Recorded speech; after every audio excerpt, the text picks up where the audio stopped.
You know, Margaret, you've really let yourself go.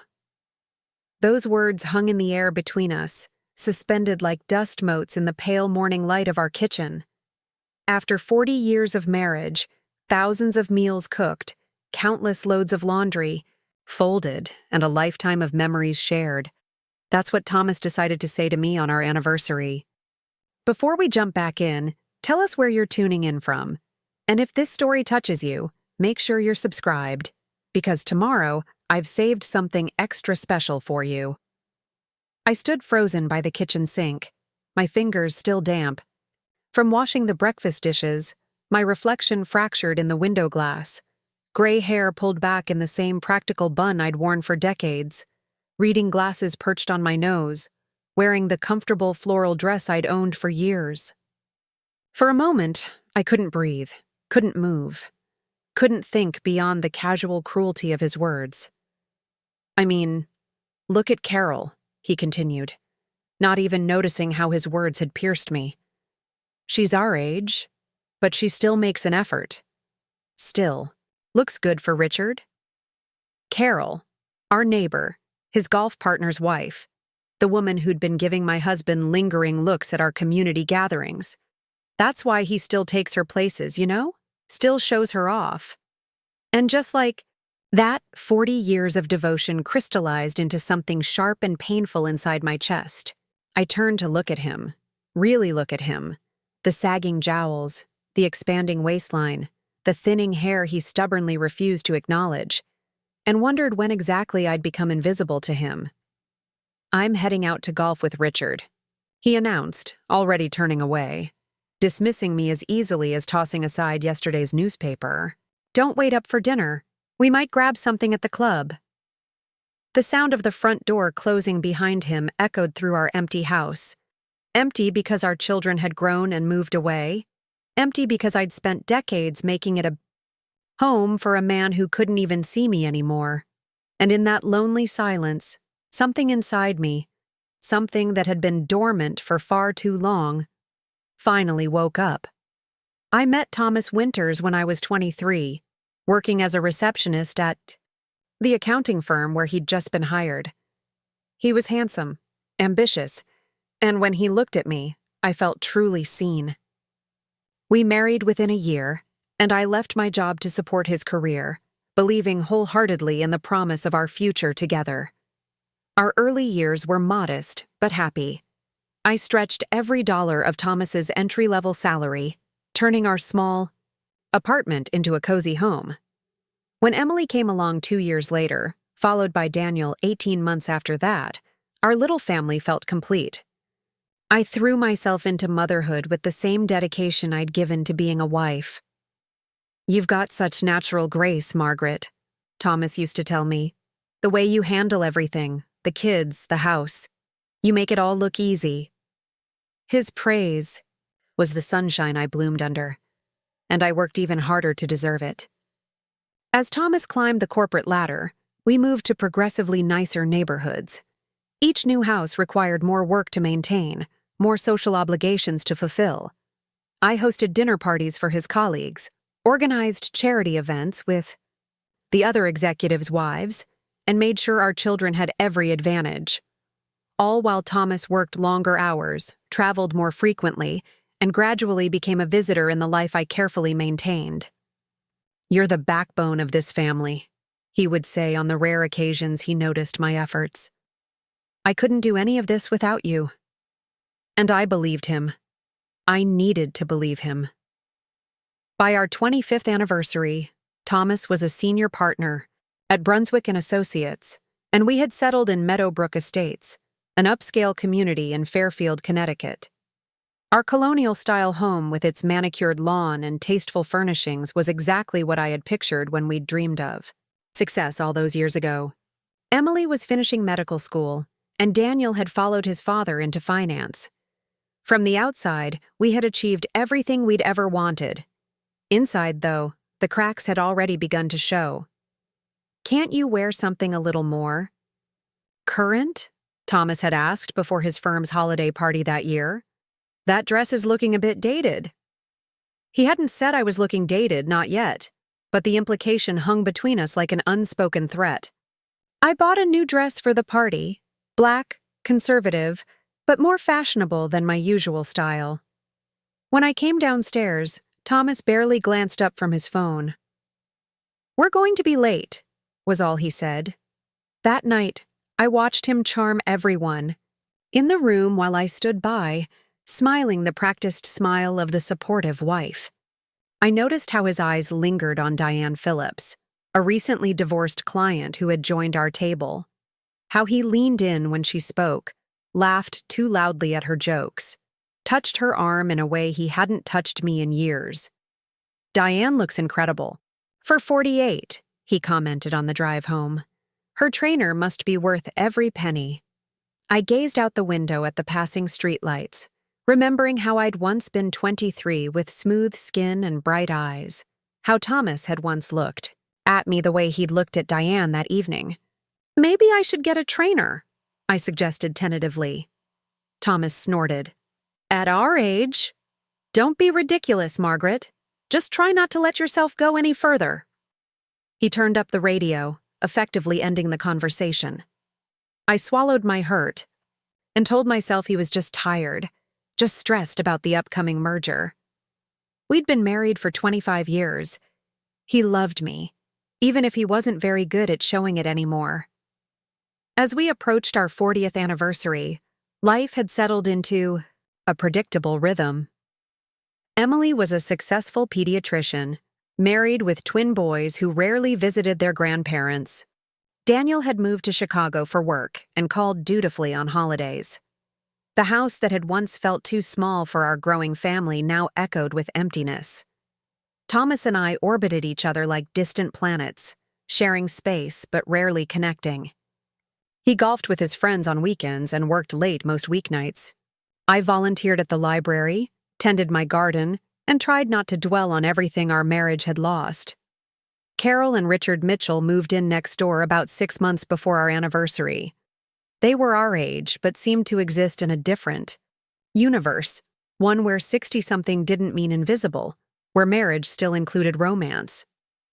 "Richard surprised me with tickets to see Hamilton next weekend," Carol mentioned during our neighborhood book club. "For our anniversary. Isn't that thoughtful?"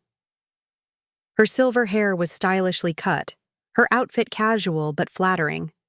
She wore subtle makeup that enhanced rather than masked her features. "Thomas and I usually just have a quiet dinner at home," I replied, suddenly aware of how I must look in comparison. My outdated hairstyle, my sensible shoes, the extra weight I'd gained during menopause and never lost. "Well, that sounds nice too," Carol said kindly, but I could see the pity in her eyes. That evening, I stood before my bathroom mirror, really looking at myself for the first time in years. When had the lines around my eyes deepened into crevices? When had my posture begun to slump? When had I started dressing for comfort and convenience rather than joy or beauty? I opened my closet and surveyed the contents. Practical slacks, loose-fitting blouses, cardigans in muted colors. Nothing that would draw attention. Nothing that suggested I still considered myself a woman worth noticing. "Maybe for our anniversary," I whispered to my reflection, "I could try something different." I withdrew $500 from our joint savings account, a fraction of what we could easily afford, and went shopping. I chose a flattering dress in a rich burgundy shade, had my hair trimmed and styled, even splurged on a professional makeup application. The woman who stared back at me from the department store mirror looked familiar, yet transformed. Still Margaret, but Margaret remembered. On our anniversary morning, I woke early and practiced applying the makeup as I'd been shown. I styled my hair, put on my new dress, and even wore the pearl earrings Thomas had given me for our 25th anniversary. "You look different," Thomas remarked at breakfast, his tone more confused than complimentary. "It's our anniversary," I reminded him. "I thought we could go somewhere special tonight." He frowned slightly. "I told Richard I'd join their table. At the charity auction this evening. I assumed you wouldn't mind." My carefully applied lipstick suddenly felt heavy on my mouth. You didn't mention that. Didn't I? Well, you can come too if you want, though it'll be mostly shop talk. I swallowed my disappointment. I'd like to come. I haven't been to one of the foundation events in ages. Thomas shrugged, returning to his newspaper. Suit yourself. And that's when he looked up, noticed my hopeful expression, and delivered. The blow that would change everything. You know, Margaret, you've really let yourself go. Preparing and narrating this story took us a lot of time, so if you are enjoying it, subscribe to our channel. It means a lot to us. Now back to the story. After Thomas left for golf, I sat motionless at our kitchen table, his words reverberating through me like aftershocks from an earthquake. 40 years, 4 decades of putting his needs first, of raising his children, maintaining his home, supporting his career, entertaining his colleagues, and this was what I had earned: dismissal and criticism. My phone buzzed with a text message. It was my friend Lillian, a widow who'd moved to Fairfield after her husband died 5 years ago. We'd become close through our volunteer work at the library, her vibrant independence a stark contrast to my fading existence. "How's the anniversary so far?" her message read. "Did he like your new look?" I stared at the screen, my vision blurring with unshed tears. What would happen if, just once, I told the truth about my marriage? If I admitted that the perfect life I'd presented to the world was built on compromise after compromise, until I'd compromised myself away entirely? My fingers moved across the keyboard.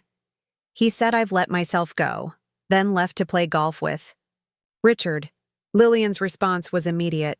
"I'm coming over. Don't move." 20 minutes later, Lillian burst through my front door without knocking, a whirlwind of energy in her colorful tunic and silver jewelry. At 65, she exuded a confidence I'd never possessed. Her salt and pepper hair cut in a stylish bob, her eyes bright with purpose. "Let me see you," she demanded, spinning me around in my kitchen. "Margaret, you look lovely. That color is perfect with your complexion."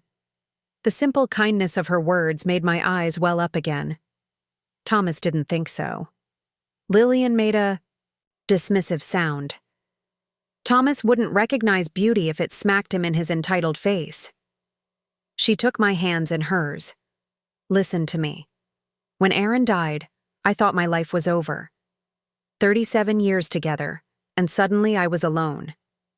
But you, know what I discovered? I was still here, still breathing, still capable, still worthy of taking up space in this world."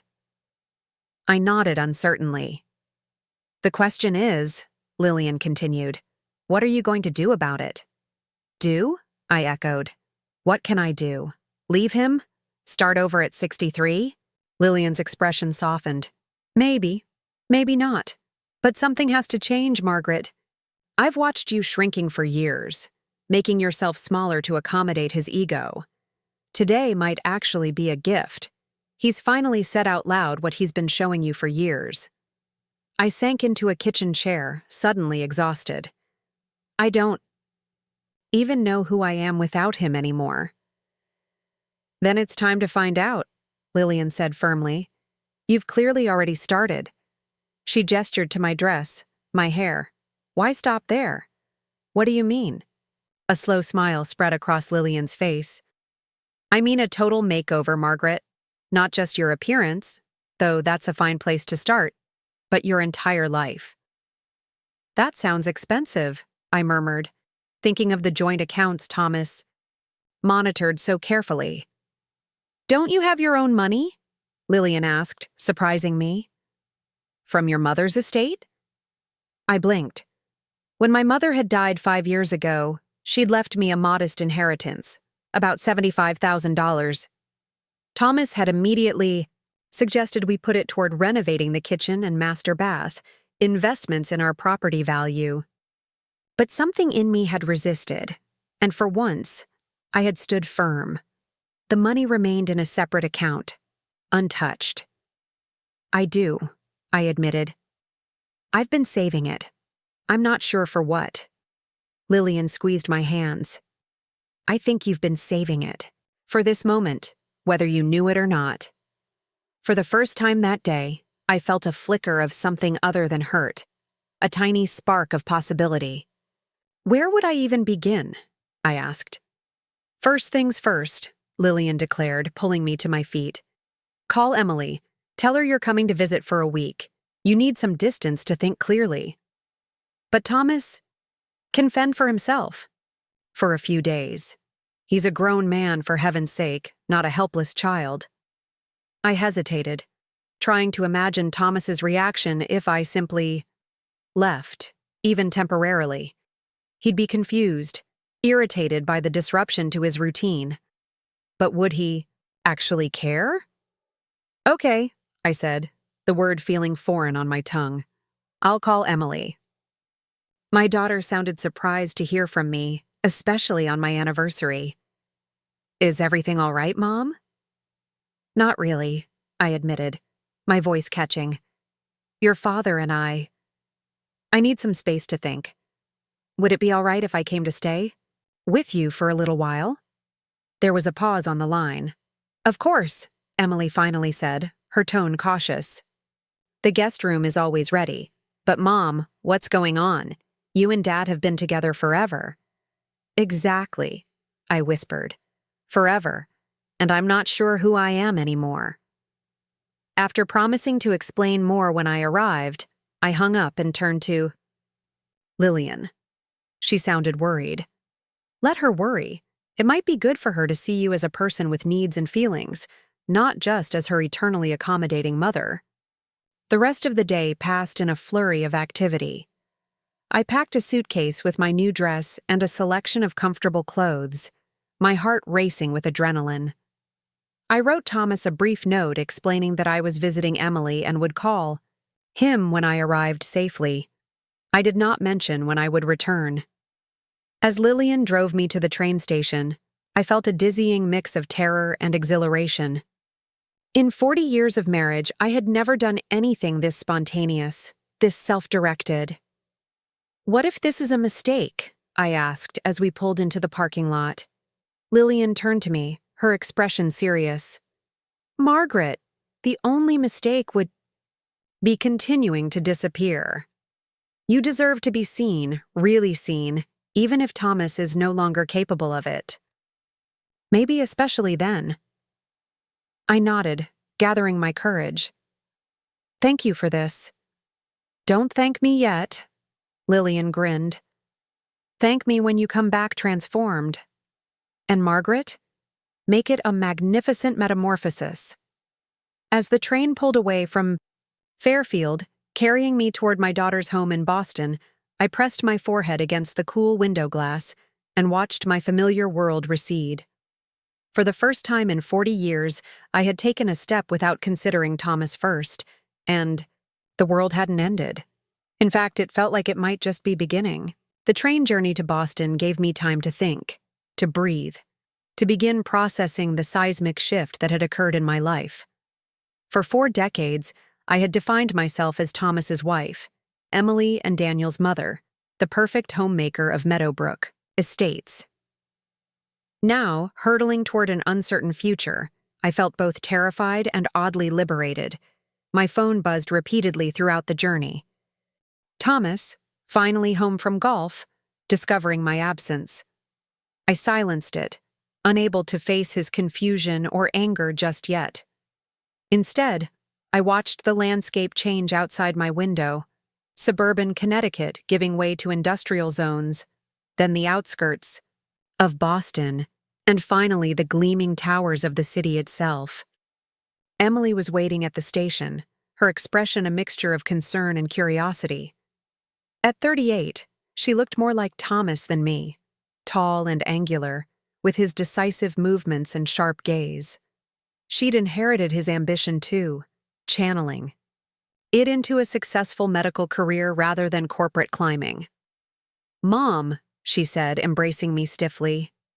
Emily had never been demonstrative. I couldn't remember the last time we'd hugged. You look different.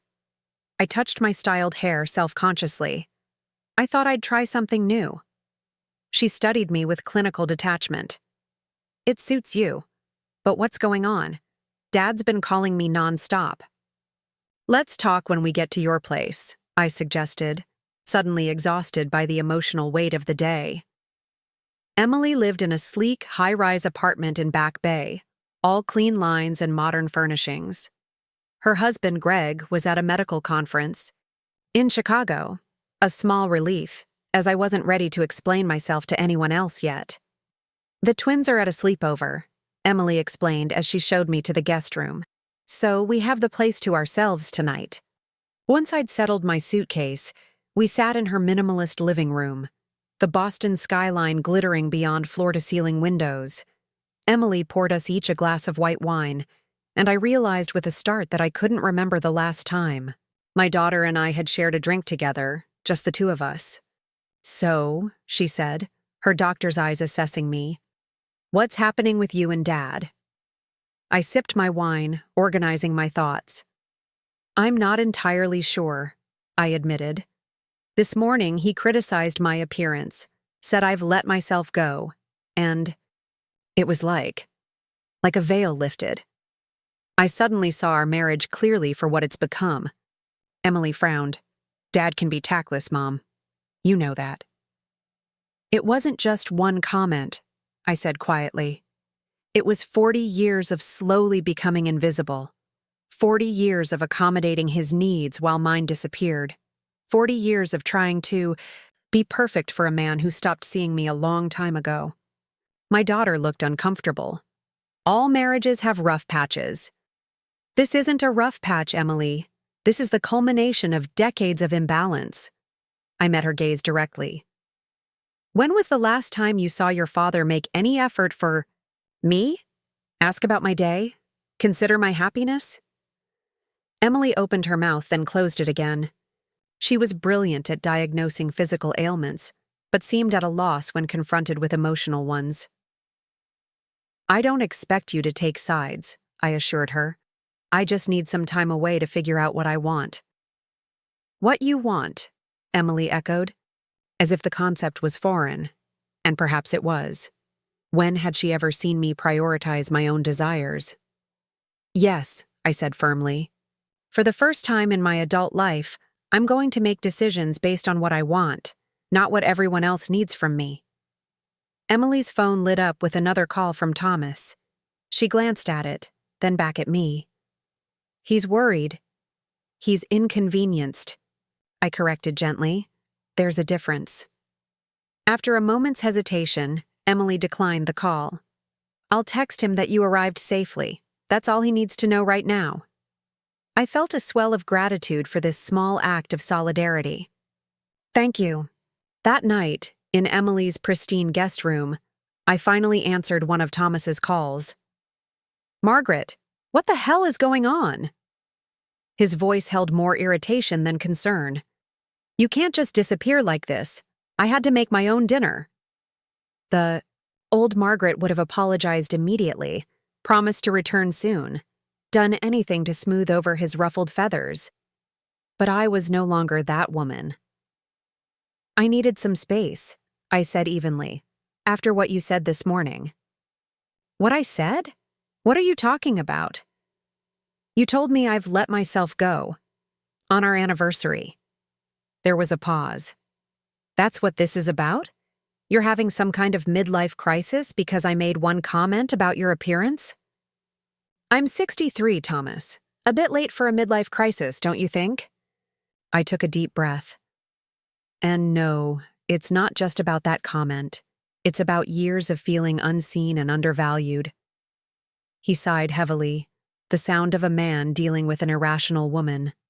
Look, if I hurt your feelings, I'm sorry, but this is an extreme overreaction. When are you coming home? I don't know, I answered truthfully. I need time to think. About what exactly? About whether I want to spend the rest of my life with someone who can't see my worth. Thomas's voice sharpened. Is this Lillian's influence? She's been filling your head with feminist nonsense ever since Aaron died. I almost laughed. No, Thomas. This is my own thinking, and that's what scares you, isn't it? That after 40 years, I might finally have thoughts you can't control. This is ridiculous, he snapped. I'm not having this conversation. Call me when you've come to your senses. The line went dead, and I sat in the darkness, strangely calm. For perhaps the first time in our marriage, I had spoken my truth without softening it to protect his ego. It felt terrifying and exhilarating all at once. The next morning, I awoke to the sounds of Emily preparing for work. She looked surprised to find me already dressed, sitting at her kitchen island with a cup of coffee. I thought you'd sleep in, she said, pouring herself a travel mug of coffee. You seemed exhausted last night. I have plans today, I replied, which was both true and not. I had no specific appointments, but I had decided that each day of this visit would be purposeful, not spent hiding in Emily's apartment. Oh? She checked her watch, clearly anxious about her schedule. What kind of plans? I'm going to explore Boston a bit, maybe do some shopping. Emily relaxed slightly. Shopping sounds good. Treat yourself. She reached for her purse, then hesitated. Mom, about last night. I've been thinking about what you said. About Dad not seeing you. I waited, giving her space to find her words. I think I might be guilty of the same thing, she admitted, her professional composure slipping just slightly. Taking you for granted. Assuming you'd always be there, unchanging, while the rest of us evolved. I'm sorry for that. Unexpected tears pricked my eyes. Thank you for saying that.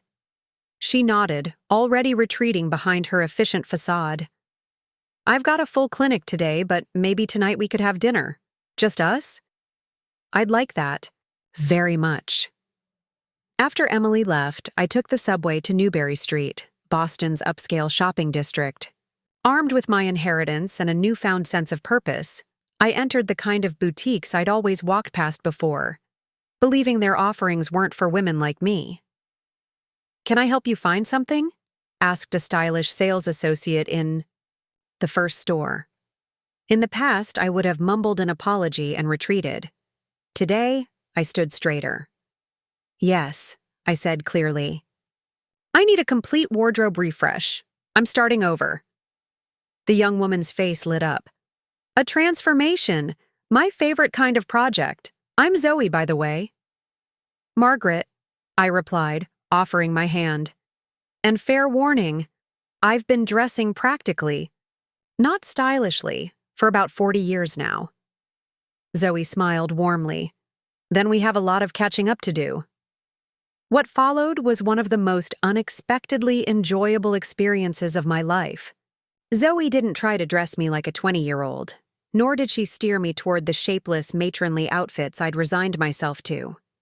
Instead, she brought me well-cut trousers, flattering knit tops, a butter-soft leather jacket, and a few dresses that skimmed my curves rather than hiding them.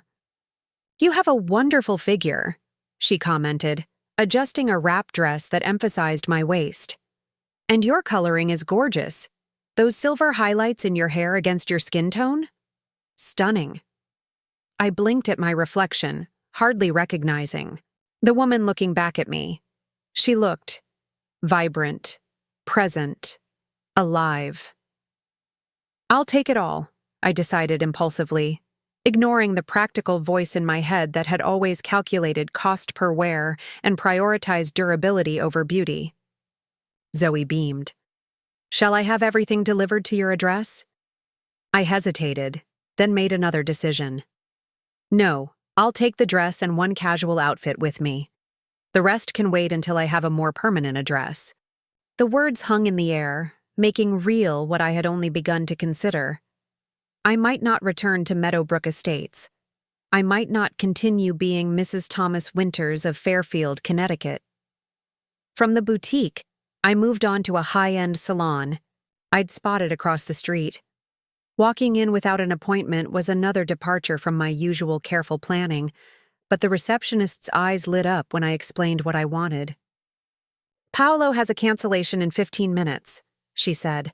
He's amazing with transformations.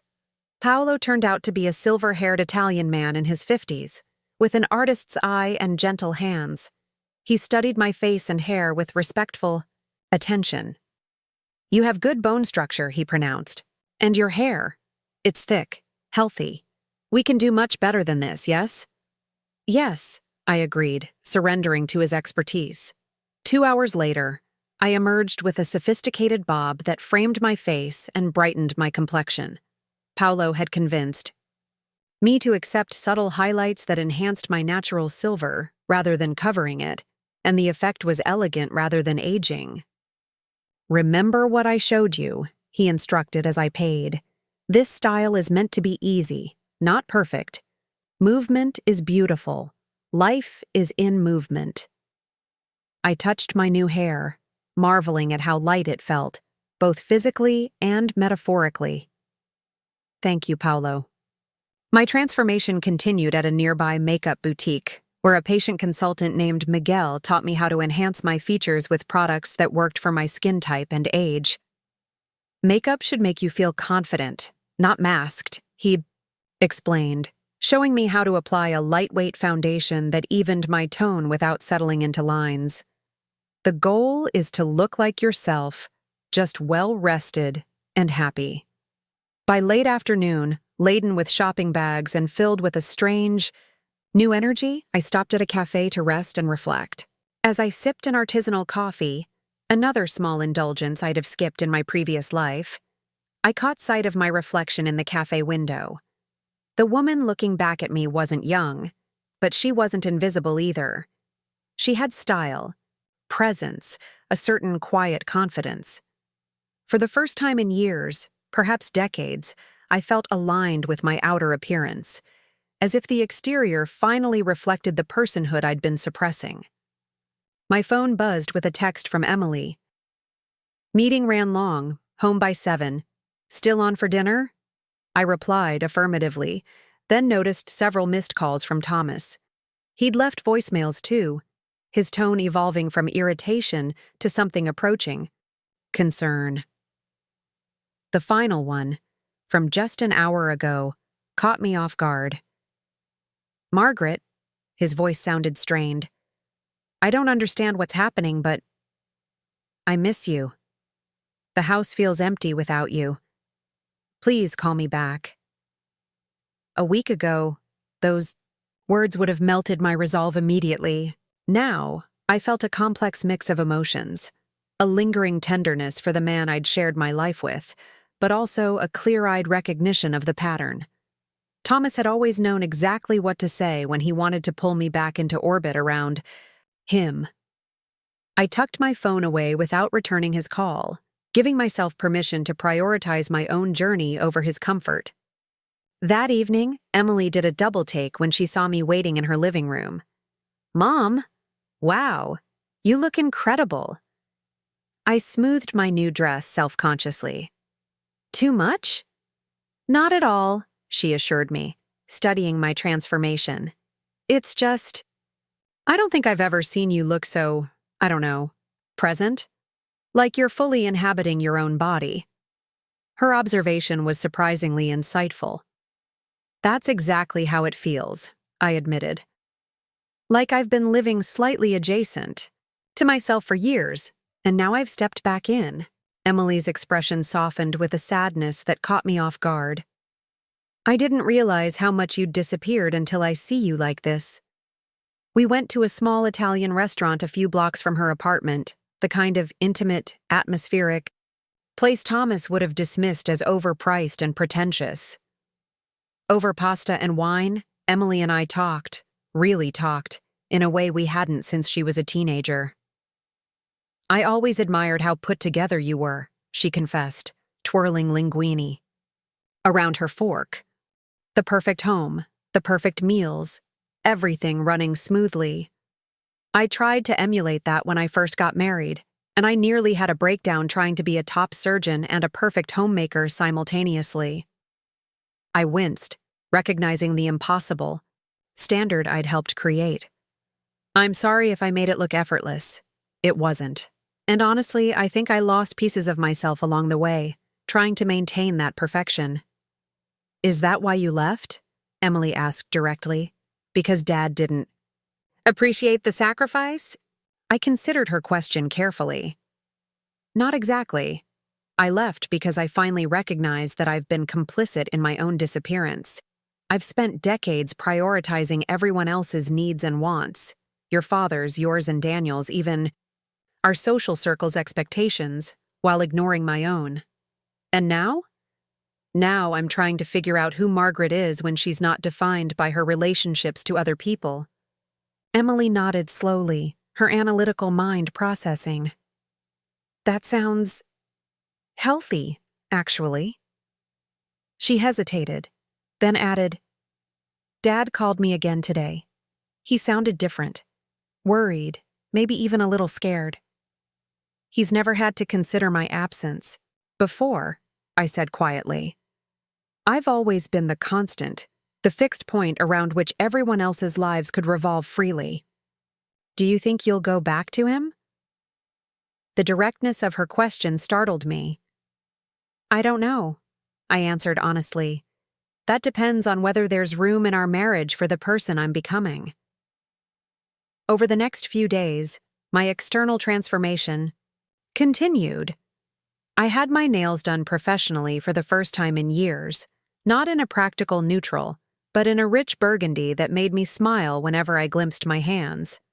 I invested in quality skincare products, splurged on a designer handbag I'd admired for years, even got fitted for luxurious lingerie that made me feel sensual rather than matronly.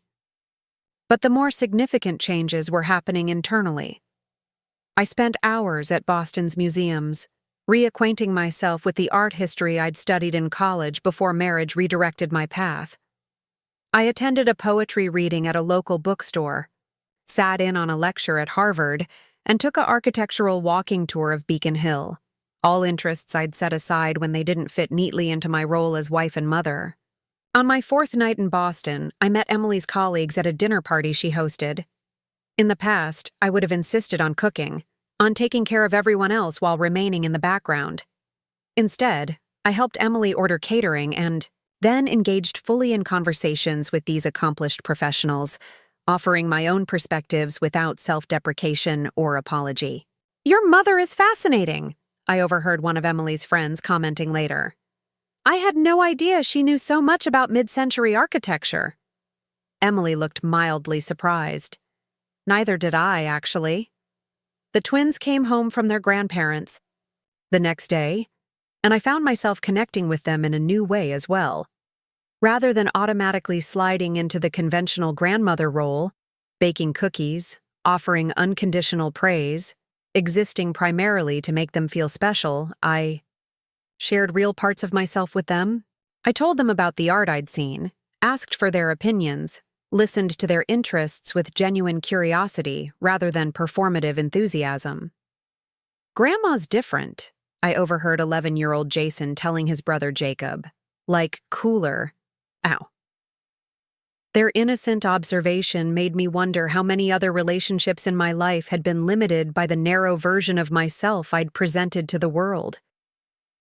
On the morning of my 6th day in Boston, Thomas called again. This time, I answered. Margaret, he sounded relieved. Finally. Are you coming home soon? This has gone on long enough, don't you think? I'd anticipated this question, but his presumptive tone still rankled. No, Thomas, I don't think it has. What do you mean? It's been nearly a week. You've made your point. I sighed, recognizing our old pattern trying to reassert itself. Thomas deciding when my feelings were valid, when they'd been sufficiently expressed, when it was time to return to normal. This isn't about making a point, I explained, keeping my voice level. I'm reassessing our marriage and my life, and I need more time. His response was immediate and predictable. Our marriage? What's wrong with our marriage? We've been together 40 years, for God's sake. We built a life together. We raised children. What more do you want? That's exactly what I'm trying to figure out, I replied. What I want. Thomas scoffed. And what about what I want? What about our vows? For better or worse, remember? You can't just walk away because I made one thoughtless comment. It wasn't one comment, Thomas. It was decades of thoughtlessness, decades of taking me for granted, of treating me like a function rather than a person. That's not fair, he protested. I've always provided for you, given you a beautiful home, security, status. Things, I interrupted. You've given me things. When was the last time you asked about my dreams, my thoughts, my desires?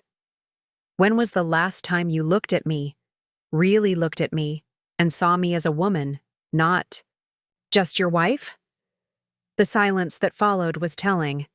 I could almost see him in our kitchen, pacing as he tried to formulate an answer that would appease me without requiring him to acknowledge the truth.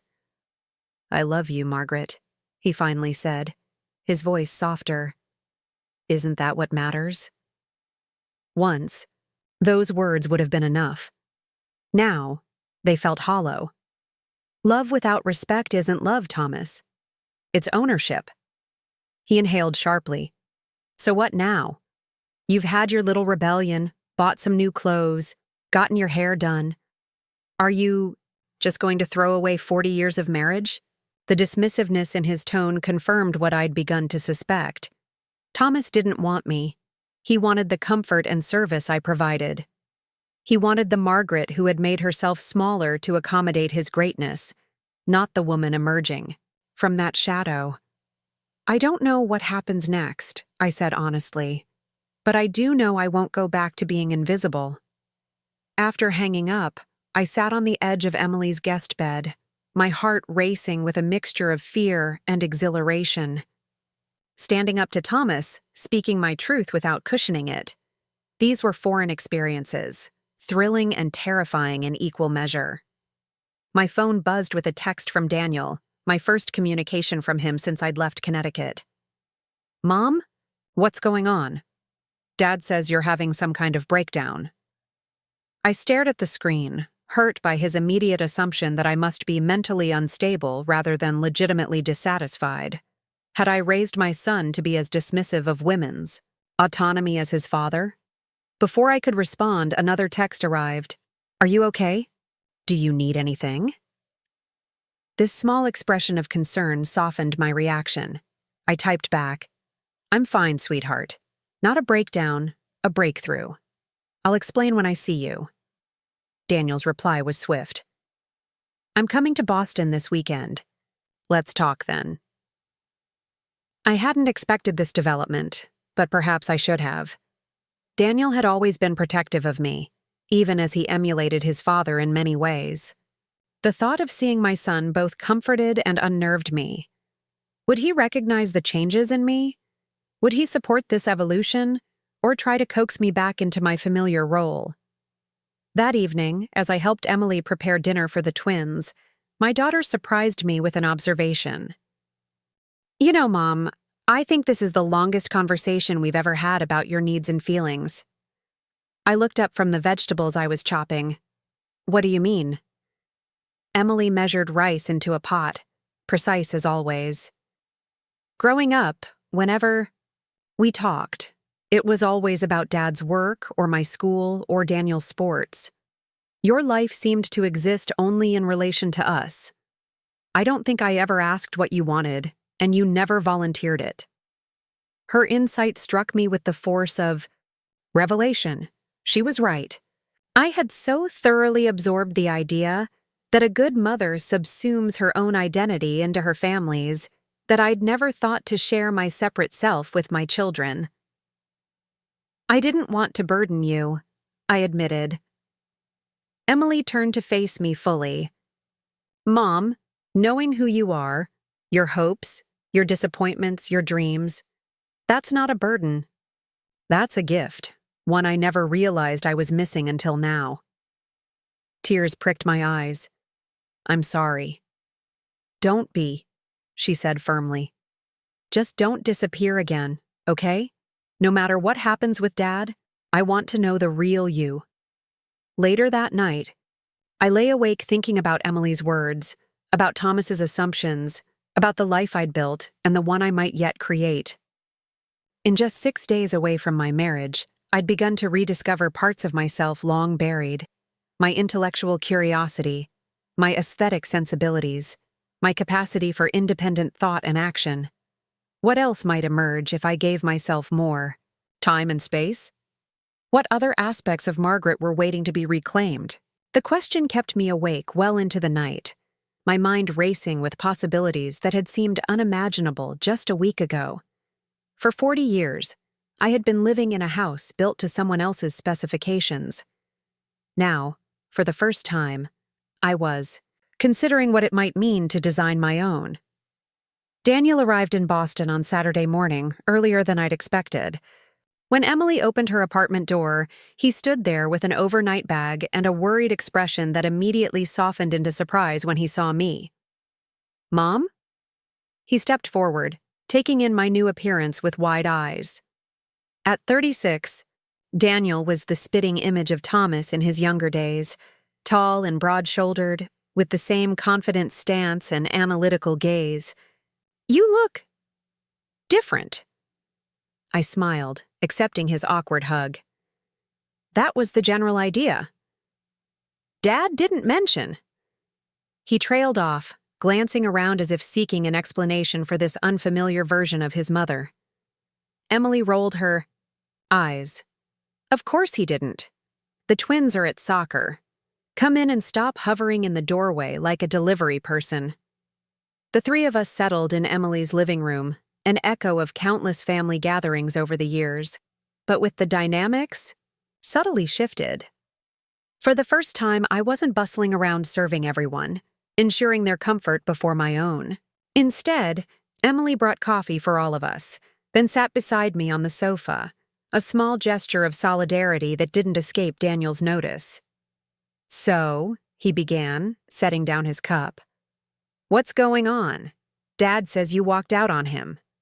"I needed some time to think," I replied calmly.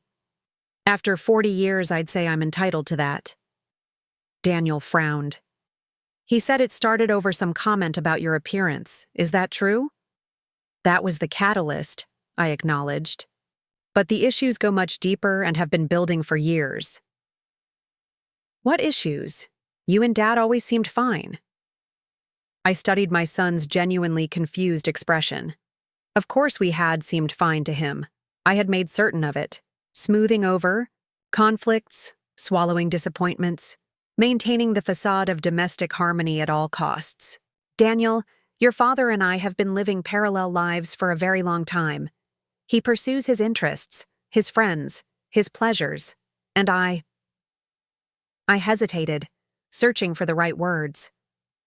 "I facilitate. I exist to make his life comfortable and convenient, not as a full partner with needs and desires of my own." Daniel shifted uncomfortably. "That's how marriage works, isn't it? Compromises, different roles." "Compromise suggests both people adjusting," I pointed out gently. "What I'm describing is one-sided accommodation," Emily interjected, her doctor's precision cutting through emotional ambiguity. "When was the last time Dad made any sacrifice for Mom's happiness? Can you think of a single example?" Daniel opened his mouth, then closed it again. The silence stretched, becoming its own answer. "Look," he finally said, "I'm not saying Dad's perfect. He can be self-absorbed, tactless, but he's not a bad person. He loves you in his way." "In his way," I echoed. "That's precisely the issue.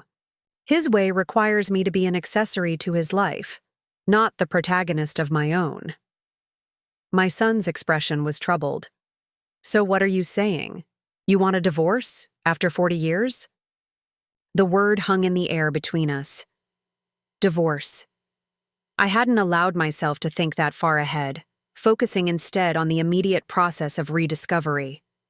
But Daniel's direct question forced me to confront the logical conclusion of my journey. "I don't know yet," I admitted. "What I do know is that I can't go back to being invisible." Daniel ran a hand through his hair, Thomas's gesture when frustrated. "This seems so extreme. Couldn't you just talk to him?" Tell him you're unhappy? I have, I said simply. Many times. Over many years. He listens, promises to change. And within days, everything reverts to exactly as it was. Emily nodded. That tracks. Dad's never been big on introspection or behavioral change. So that's it? Daniel looked between us, bewildered. 40 years of marriage, and you're just walking away? I haven't decided anything permanently, I reminded him. I'm taking time to rediscover who I am outside of my roles as wife and mother. Is that really so unreasonable? Daniel seemed to struggle with this concept. But you're not just wife and mother, you're mom. That's who you are. His words struck me like a physical blow. Not because they were cruel, but because they revealed how completely I had allowed myself to be defined by my relationship to others, even in my children's eyes. I was Margaret Wheeler before I was anyone's wife or mother, I said quietly. I had dreams, ambitions, a self. Somewhere along the way, I lost touch with that person. I need to find her again. Emily reached over and squeezed my hand. And we should support that. Right, Daniel? My son looked torn, loyalty to his father warring with love for me. I just don't want you to make a rash decision you'll regret. Family is important. Yes, it is, I agreed. Which is why I hope you can try to understand what I'm doing, even if it doesn't make sense to you right now. After Daniel left to visit friends in the city, promising to return for dinner, Emily turned to me with a thoughtful expression. He'll come around, she assured me. Daniel's always been more traditional than me, more like Dad in his worldview. This is challenging his assumptions. I nodded, grateful for her insight. I never wanted to come between you and your father, or to force you to take sides. We're adults, Mom. We can form our own opinions. Emily smiled wryly. Besides, as a doctor, I'm trained to look at evidence, and the evidence clearly shows you've been fading away for years. This, she gestured to my transformed appearance, is like watching a patient recover after a long illness. Her medical metaphor struck a chord. Perhaps I had been ill in a way, slowly dying from lack of recognition, respect, and reciprocity. That evening, after a surprisingly pleasant family dinner where we carefully avoided discussing my marriage, Daniel pulled me aside as he was leaving. I talked to Dad earlier, he admitted. He's really struggling with this, Mom. The house is a mess. He's eating takeout every night. He doesn't know what to do with himself. I felt a familiar tug of responsibility, the instinct to rush back and fix everything, make Thomas comfortable again, resume my role as the invisible supportive force in his life. But alongside that reflex was a newer, stronger voice, urging me to stand firm. He's a capable adult, I reminded Daniel and myself. He can figure it out. He misses you. My son's voice softened, appealing to my emotions. He said the house doesn't feel like home without you. The words were meant to move me, to awaken my nurturing instincts. Instead, they crystallized, something I'd been feeling since leaving Meadowbrook Estates. That's because I was the home, Daniel. I created the warmth, the comfort, the sense of welcome. And I did it for decades without reciprocation or recognition. I touched his arm gently. It's not wrong for me to need something in return. Daniel sighed, clearly torn. What can I tell him? Tell him I'm safe. Tell him I'm well. And tell him that when I'm ready, we'll talk about what happens next. After 9 days in Boston, I felt restless. Emily's apartment, while lovely, wasn't mine.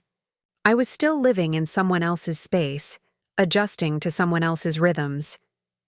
If I was serious about rediscovering myself, I needed a place where I could be fully autonomous.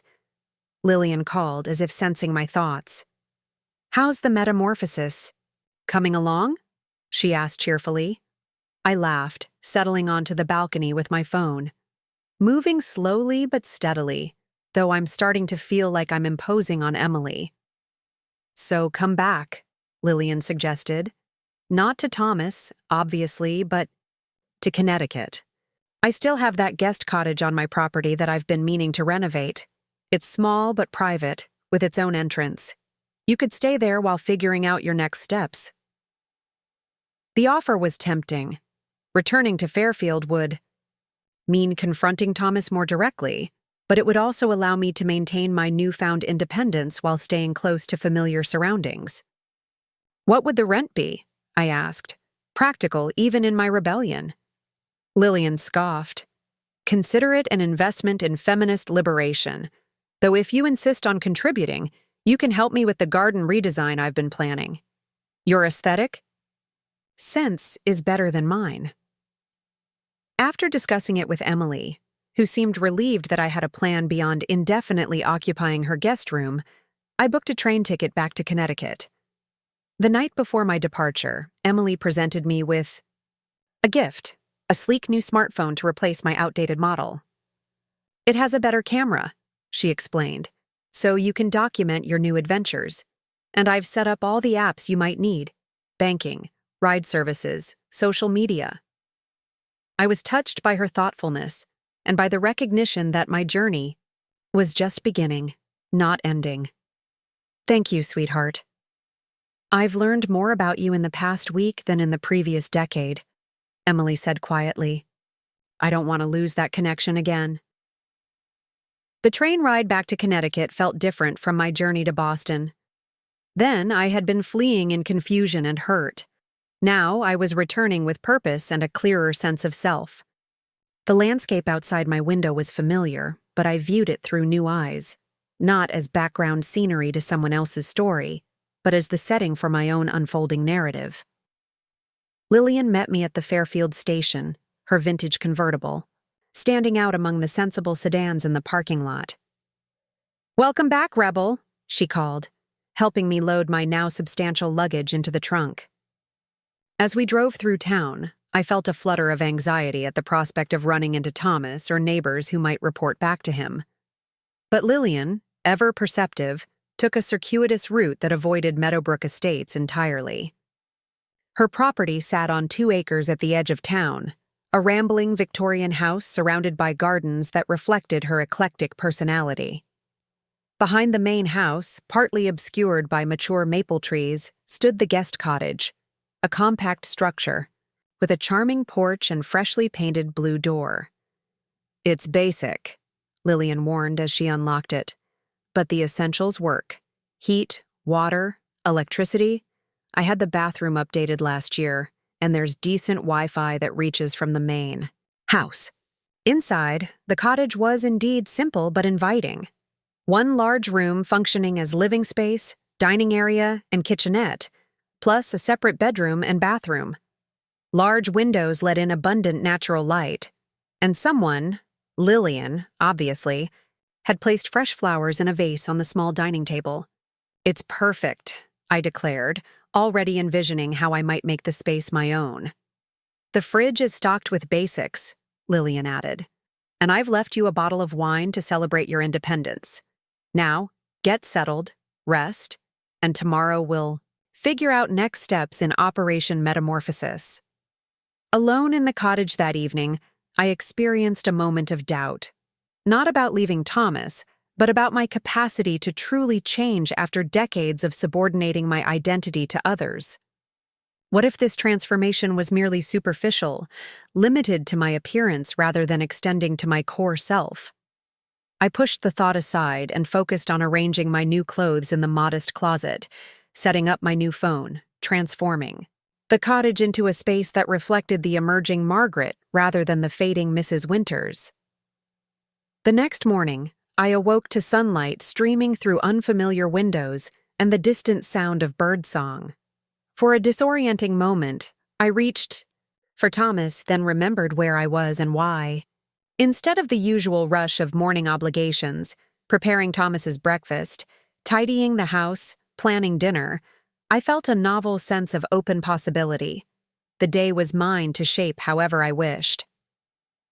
I made coffee in the tiny kitchenette and carried it onto the porch, savoring the simple pleasure of an unhurried morning. From this vantage point, I could just see the rear of Lillian's house, but was shielded from the road by trees and shrubs. A private space within a supportive proximity, exactly what I needed. My phone buzzed with a text from Thomas. "Daniel. Says you're back in Connecticut. We need to talk." I stared at the message, considering my response. In the past, I would have immediately accommodated his demand, rearranging my plans to suit his schedule. Now, I took a deep breath and typed, "Yes, we do. I'll contact you when I'm ready." His reply was swift and predictable. "This isn't a negotiation, Margaret. You're my wife. You can't just disappear then reappear on your terms." I felt a flicker of the old anxiety, the fear of displeasing him, of disrupting the fragile peace of our household. But beneath that familiar response was a newer, stronger emotion, righteous anger. "Actually, Thomas, I can. And I am." I pressed send before I could second-guess myself. The phone remained silent after that, but I knew the conversation was far from over. Thomas had never responded well to having his authority challenged, especially by me. Sooner or later, he would escalate. Lillian arrived mid-morning with pastries from a local bakery and boundless enthusiasm for my next steps. "You've done the external makeover," she noted, settling into one of the cottage's 2 armchairs. "Now it's time for the internal one. What did you love doing before marriage and motherhood consumed your life?" I considered the question. I was studying art history in college when I met Thomas. I wanted to work in a museum someday. And what happened to that dream? I shrugged. Thomas was starting his career. We needed stability, a regular income. Museum jobs were competitive, poorly paid. It seemed impractical. "And now?" Lillian pressed. "Is it still impractical?" "I'm 63, I reminded her. "No one's going to hire me without experience or an advanced degree." Lillian's expression was skeptical. "So get experience. Volunteer at a museum. Take classes. You're not dead, Margaret, and you're not exactly destitute, are you?" She was right. Between my inheritance and the joint savings I shared with Thomas, which I had every right to access, I had resources many women in my position would envy. The limitations I perceived were largely self-imposed, remnants of an identity built around sacrifice and practicality. "The Fairfield Art Museum has a volunteer docent program," I mused, remembering a flyer I'd seen months ago but dismissed as irrelevant to my life. "And Westport Community College offers continuing education courses." Lillian beamed. "Now you're thinking. What else? What other interests have you set aside?" As we talked, more forgotten passions emerged. My love of gardening beyond the bow.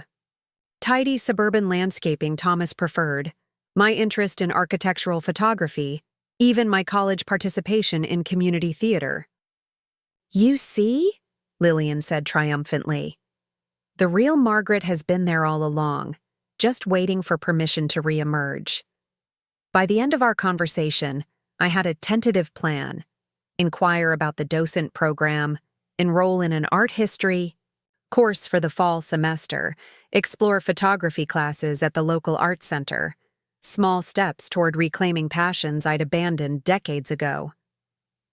That afternoon, I drove Lillian's car to the Fairfield Art Museum, a modest institution housed in a converted historic mansion. With my new appearance and newfound confidence, I found it surprisingly easy to approach the volunteer coordinator about the docent program. "We're always looking for dedicated volunteers," she assured me, handing over an application. "Especially those with a genuine interest in art history. The training program starts next month." As I left the museum, application in hand, I experienced a surge of excitement I hadn't felt in years. The thrill of beginning something new, of expanding rather than contracting my world.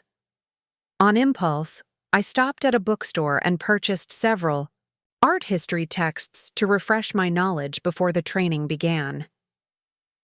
Back at the cottage, I created a study space at the small dining table, arranging my books and a notebook with the same care I'd once devoted to preparing Thomas's home office.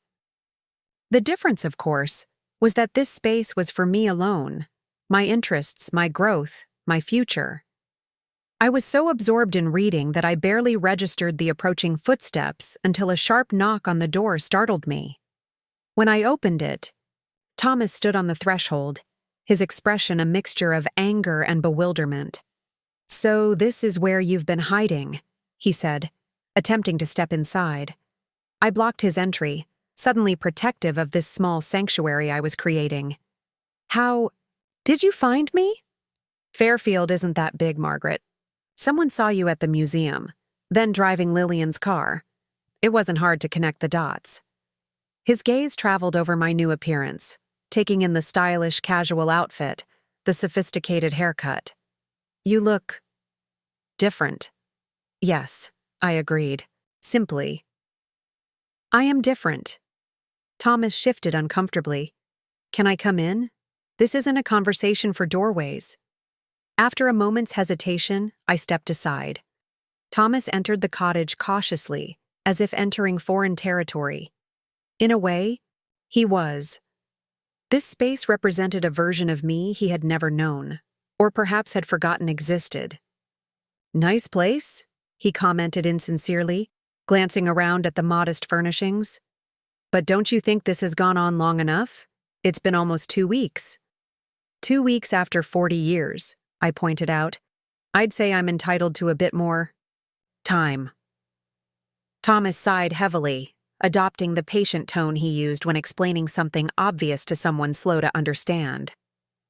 "Margaret, I know I hurt your feelings. And if my comment about your appearance was insensitive, I apologize. But this overreaction is becoming embarrassing. People are talking." "People are always talking," I replied calmly. "Why should that matter more than what I need?" "Because we have a life together." Thomas's composure slipped, revealing the frustration beneath. "A home, a position in the community, responsibilities. You can't just walk away from all that because of one argument." "It wasn't one argument, Thomas. It was the final straw after years of feeling insignificant in my own marriage." He shook his head dismissively. "That's ridiculous. You've always been central to our family." "As what? A housekeeper? A social secretary? Background support for your success?" The words flowed more easily now, practiced during my days of reflection. "When was the last time you asked about my dreams, my needs, my happiness?" Thomas looked genuinely confused. "Your happiness? I thought you were happy. We have a beautiful home, financial security, successful children. What more could you want?" His incomprehension was almost worse than deliberate cruelty. After 40 years, he truly didn't see me as a separate person with independent desires and ambitions. "I want to matter," I said quietly. "Not as an extension of you, but as myself. I want reciprocity, to receive care and attention in proportion to what I give. I want to be seen, Thomas." He ran a hand through his silver hair, visibly struggling to process my words. "I see you, Margaret. I've always seen you." "No," I corrected gently. "You've seen what I do for you, not who I am." Thomas's expression hardened. "And who exactly are you, with your new clothes and haircut?" Because the Margaret I married understood commitment and responsibility. She didn't abandon her family over some midlife identity crisis. The dismissiveness of his response confirmed what I'd begun to suspect. Thomas wasn't capable of seeing me as anything other than an accessory to his life. My growth threatened him precisely because it challenged his position at the center of our shared universe. "I haven't abandoned anyone," I said firmly. "I'm right here trying to have an honest conversation about our marriage." "You're the one who can't seem to hear me." "What do you want from me?" Thomas demanded, his voice rising. "To suddenly become someone else after 40 years? To start acting like one of those sensitive New Age husbands from your romance novels?" I shook my head, sadness washing over me. I want you to care enough to try, to recognize that our marriage has been profoundly unbalanced, and to be willing to create something more equitable moving forward. Thomas's jaw tightened. So this is an ultimatum? Change or else? It's an invitation, I corrected, to grow together rather than continuing as we have been. But yes, I suppose it is conditional. I won't go back to invisibility, Thomas. Not for you, not for anyone. We stared at each other across the small room, the distance between us far greater than the physical space would suggest. 40 years of shared history, and yet in some fundamental way, we were strangers. Think carefully about what you're risking, Thomas finally said, his tone ominous. If you keep pushing this, you might not like where it leads. Is that a threat? It's a reality check. You've built your entire life around our marriage. Are you really prepared to walk away from everything we've created together? The question hung in the air between us, weighty with implication. Was I prepared? The Margaret of 2 weeks ago would have faltered, retreated, sacrificed her emerging self on the altar of marital stability. But the woman standing in Lillian's cottage, surrounded by books and possibilities, hesitated. I don't know, I answered honestly. But I do know I can't continue as things were. Thomas's expression darkened. You'll regret this, Margaret. When the novelty wears off and you realize what you've thrown away, you'll regret it. He turned and strode to the door, pausing with his hand on the knob. I've been patient because I assumed this was temporary, a reaction to my thoughtless comment. But if you're serious about this, about us living separately, about fundamentally changing our marriage, then we need to discuss practical matters. Financial arrangements, the house, legal considerations. The abrupt shift to practicalities caught me off guard. Are you talking about divorce? I'm talking about consequences, Thomas replied coldly. You want independence? Fine. But independence works both ways. I won't keep financing this little adventure of self-discovery indefinitely.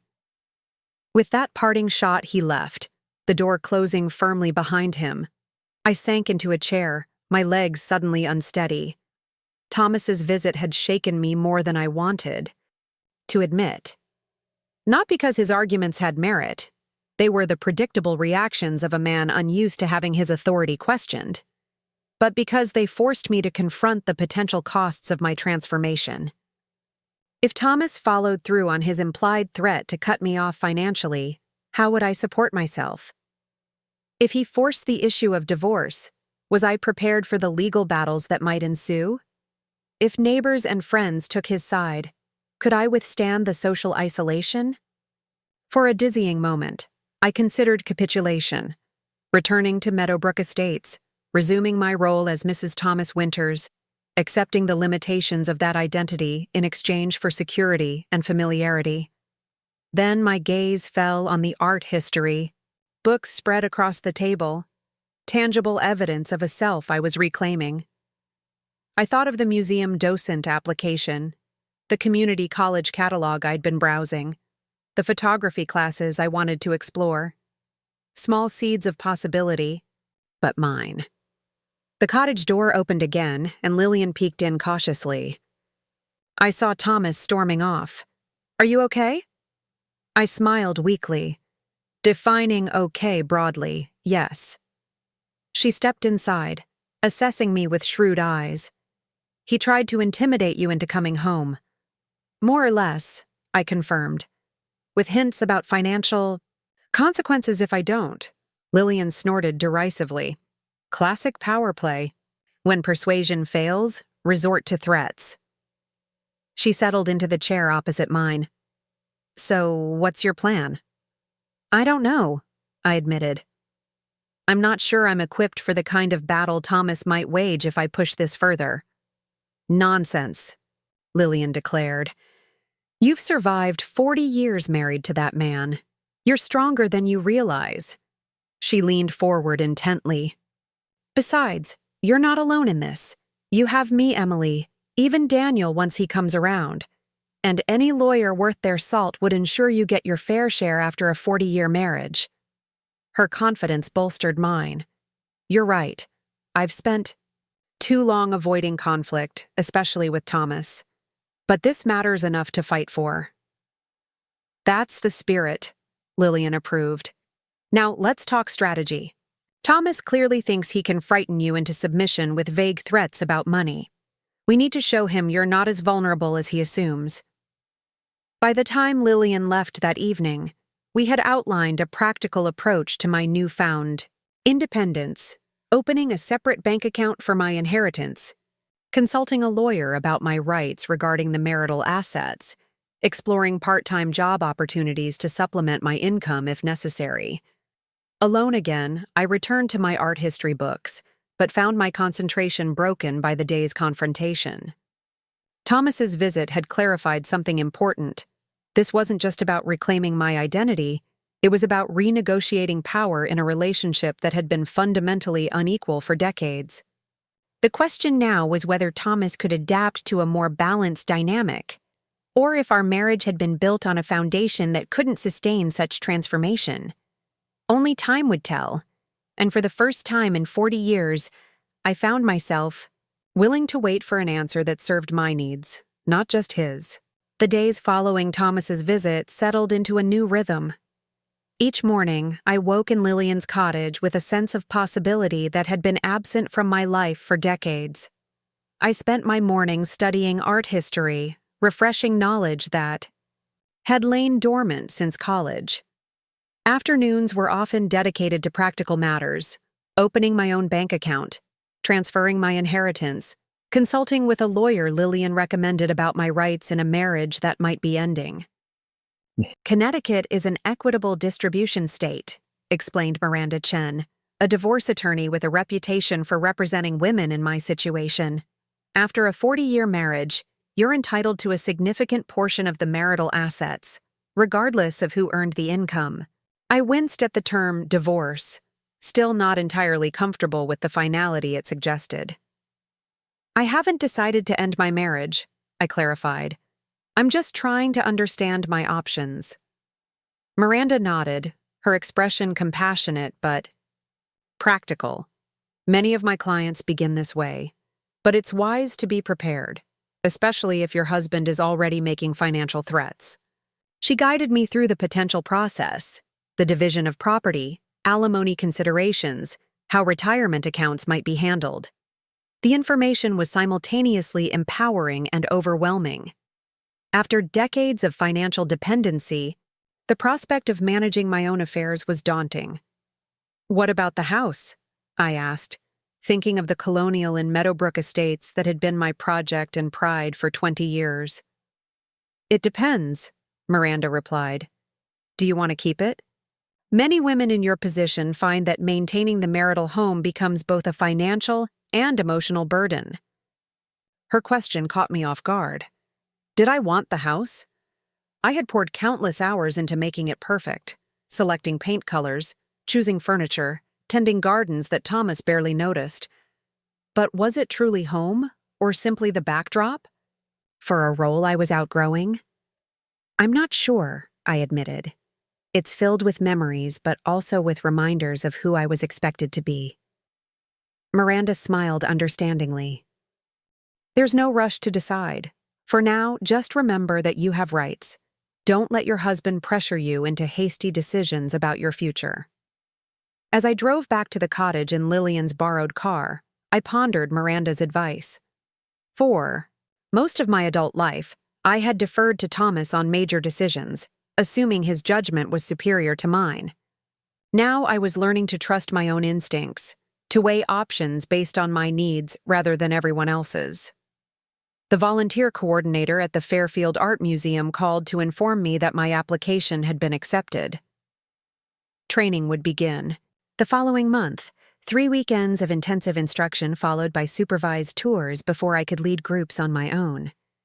We're especially interested in your art history background, she told me. Even if it's been a while, that foundation is valuable. The validation of my long-dormant education sent a thrill through me. Perhaps the years spent prioritizing others' achievements hadn't completely erased my own potential after all. Evenings often found Lillian and me sharing dinner, trading stories and insights.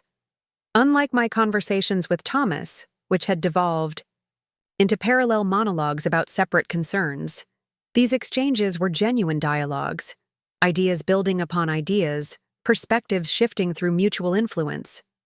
"You should consider taking a photography class at the Art Center," Lillian suggested one evening, noticing how I framed my phone camera for artful shots of her garden. "You have a natural eye for composition." The idea took root, and by week's end, I had enrolled in a basic digital photography course. The instructor, Jacob, was an energetic 30-something with contagious enthusiasm for his craft. "Photography isn't about expensive equipment," he assured the class of mostly retirees. "It's about really seeing, the world around you. Finding beauty and meaning in ordinary moments." His words resonated beyond their immediate context. Wasn't that exactly what I was doing in my life now? Learning to see anew, to find meaning beyond the narrow parameters I'd accepted for so long? Each day brought small discoveries, artistic techniques I'd forgotten, local places I'd never explored despite living nearby for decades, aspects of my personality that had been submerged beneath layers of accommodation and compromise. I still received daily texts from Thomas, their tone oscillating between conciliatory, "I miss you," and threatening, "You need to come home and end this nonsense." I responded selectively, engaging when he seemed genuinely reflective, maintaining boundaries when he reverted to demands or manipulation. Emily called regularly, offering both emotional support and practical advice. "Dad came to Boston for a business meeting," she reported one evening. "He stopped by the apartment afterward." My heart quickened. What did he want? "To talk about you, obviously.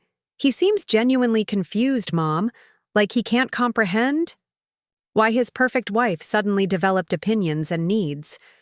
I sighed, unsurprised but still disappointed. Did he express any understanding at all? "Actually, yes," Emily said, surprising me. "In his own way. He admitted he's taken you for granted, that he's never been particularly attentive to your feelings. He even acknowledged that his comment about your appearance was cruel." A flicker of hope kindled in my chest. "Do you think he's capable of real change?" Emily hesitated. "I don't know. He seemed sincere in the moment, but then he immediately pivoted to complaining about how difficult his life is without you. The house is a mess. He can't find anything. He's eating poorly." The familiar pattern deflated my momentary optimism.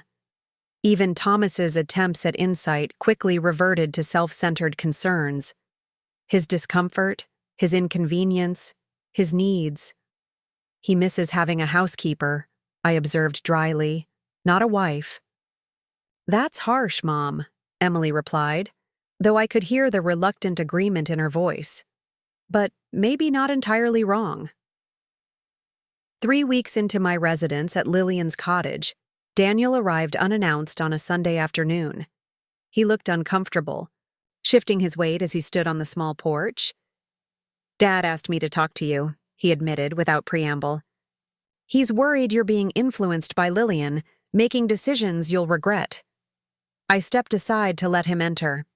"I'm 63 years old, Daniel. I think I can discern my own mind by now." My son surveyed the cottage, the art books, stacked on the table, the camera I'd purchased for my photography class, the colorful throw pillows I'd added to make the space more vibrant. "You seem different here." "I feel different," I confirmed. "More present, more alive." Daniel sank into one of the armchairs, his expression troubled. "Dad's not doing well, Mom. The house is a disaster. He's eating takeout every night. He barely sleeps."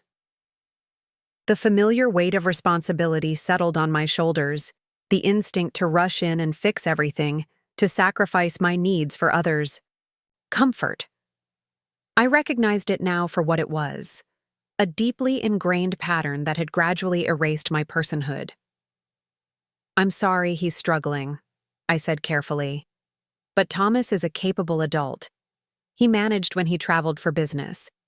He can figure out how to load a dishwasher and make a sandwich." Daniel looked shocked at my response. "This isn't just about housework. He misses you. He loves you." "Does he?" I asked softly. "Or does he love what I do for him?" My son flinched as if I'd struck him. "That's unfair." "Is it?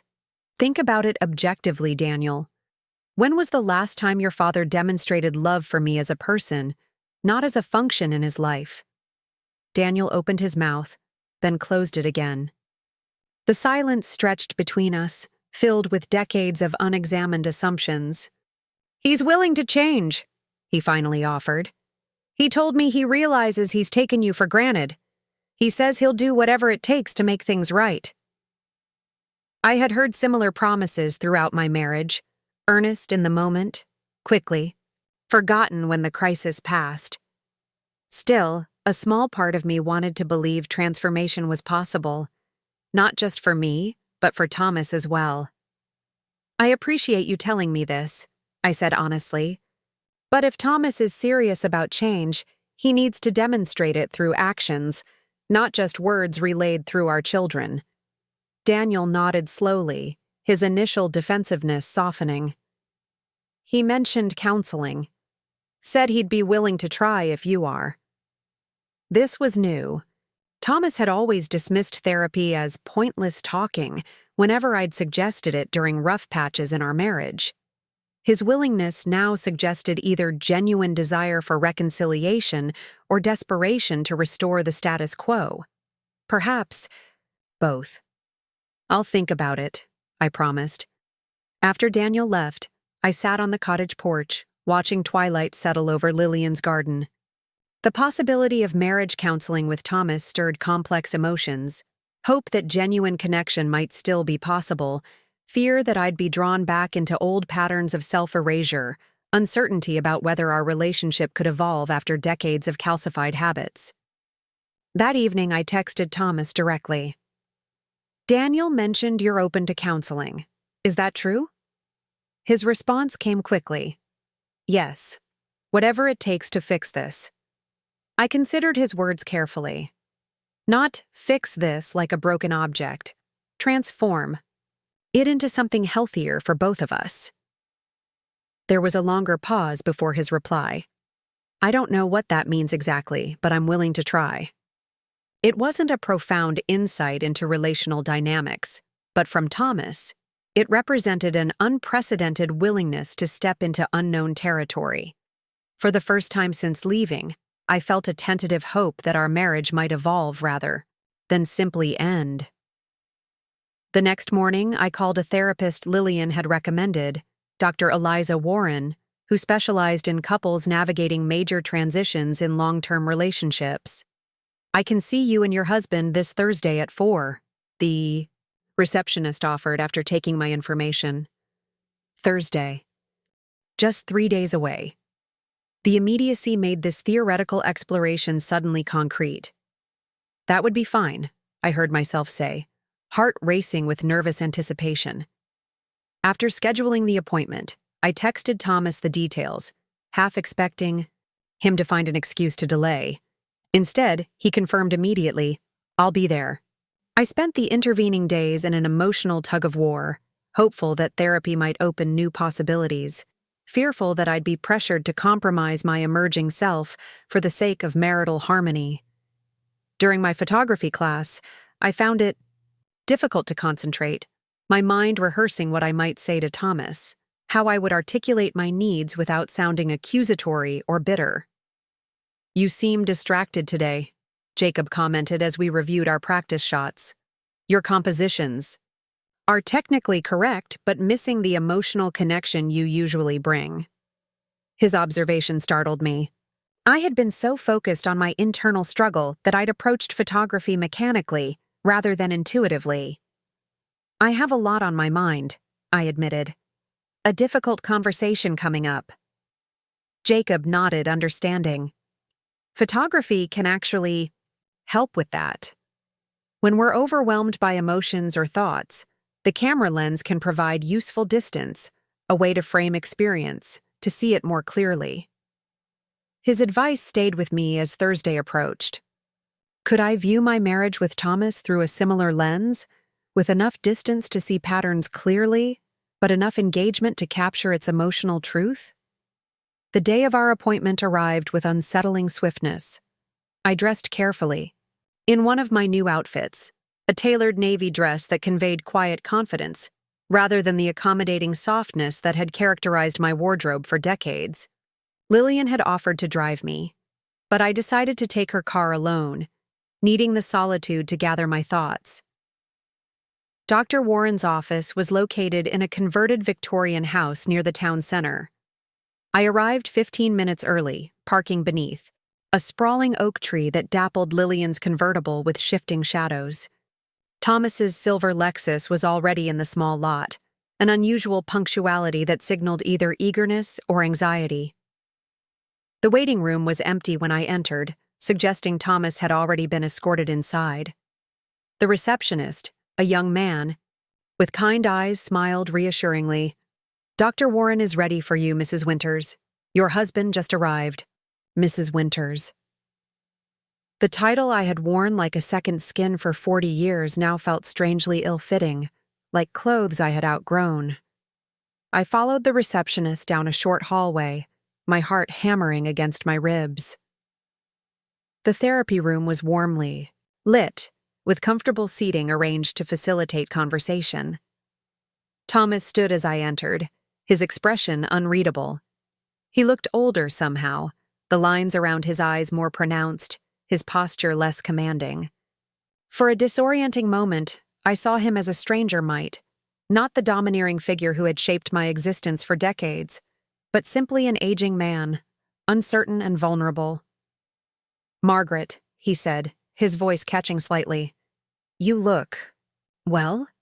Before I could respond, Dr. Warren gestured toward the seating arrangement. "Please, make yourselves comfortable." She was younger than I'd expected, perhaps in her 40s, with a calm presence and attentive gaze. "I'd like to start by thanking both of you for being here.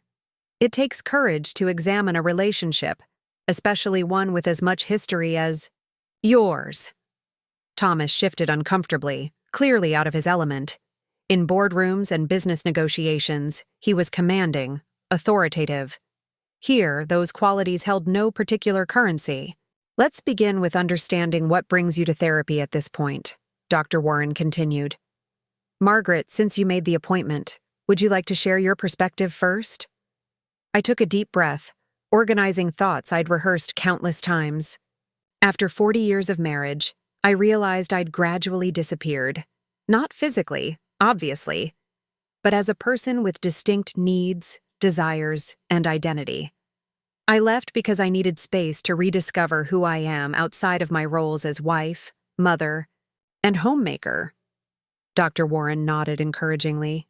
"And what precipitated this realization? Was there a specific event?" "On our anniversary, Thomas made a comment about my appearance, that I'd let myself go. But that was just the catalyst.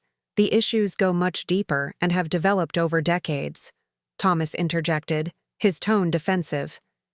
"It was one thoughtless remark. I've apologized for it.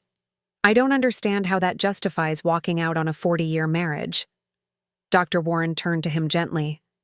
"Thomas, I hear your frustration. Could you share your understanding of what's happening in your relationship?" Thomas ran a hand through his silver hair, visibly struggling. "Honestly, I'm completely baffled. We had what I thought was a good life together. A beautiful home, financial security, successful children. Then Margaret gets a new haircut, buys some clothes, and suddenly our entire marriage is inadequate?" The dismissiveness in his tone stirred familiar hurt, but I remained silent, allowing Dr. Warren to guide the conversation. "It sounds like there's a fundamental disconnect in how you each view your relationship," she observed. "Thomas, When Margaret describes feeling invisible or diminished in the marriage, how does that land for you? Thomas frowned. It's hard to understand. Margaret has always been the center of our home, the person everyone depended on. How could someone so essential feel invisible?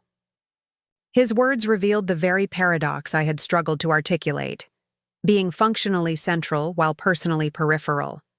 Essential as a role, invisible as a human being with unique needs and desires. Perhaps that's exactly the issue, Dr. Warren suggested. Being needed isn't the same as being seen. Margaret, does that resonate with your experience? Completely, I confirmed, grateful for her insight. I've been indispensable as a wife, mother, and homemaker, but rarely acknowledged as Margaret, a woman with dreams, opinions, and needs separate from those roles. Thomas looked genuinely perplexed. But those roles defined who we were together. I was the provider. You were the heart of our home. It worked for decades. It worked for you, I corrected gently, while I slowly disappeared. Dr. Warren intervened as tension mounted. Different relationship models work for different couples. The question isn't whether your arrangement was objectively right or wrong, but whether it still serves both of you. She turned to me. Margaret, what would a more fulfilling relationship look like to you now? I considered her question carefully, aware that my answer might determine whether reconciliation was possible. I need reciprocity, I began slowly. Equal consideration of my needs and desires, recognition of my personhood beyond what I contribute practically, and space to pursue interests and growth independently, not just in service to our family. Thomas's expression was troubled. That sounds like you want a completely different marriage than the one we've had for 40 years. Yes, I agreed simply. I do. Dr. Warren leaned forward slightly. Change can be threatening, especially in a long-established relationship. Thomas, what concerns you most about the changes Margaret is describing? My husband was silent for a long moment, his hands clasped tightly in his lap. When he finally spoke, his voice was uncharacteristically subdued. I'm not sure I know how to be the husband she's describing. This new Margaret seems to want a completely different life. Where do I fit in that? His vulnerability surprised me. Behind the bluster and defensiveness was genuine fear, not just of losing the comforts and services I had provided, but perhaps of losing his place in my life altogether. That's a very honest question, Dr. Warren acknowledged, and one worth exploring. Margaret, how do you envision Thomas's role in your evolving identity? I hadn't expected this question, had been so focused on reclaiming myself that I hadn't fully considered what place Thomas might have in that reclamation. I don't know, I admitted. I know I can't go back to who I was. But I also recognize that 40 years creates a bond that isn't easily severed. I suppose I'm hoping we might grow together, find a new way of being partners that honors both our needs. Thomas looked up, meeting my eyes directly for perhaps the first time since I'd entered the room. Do you still love me? The directness of his question caught me off guard. Did I?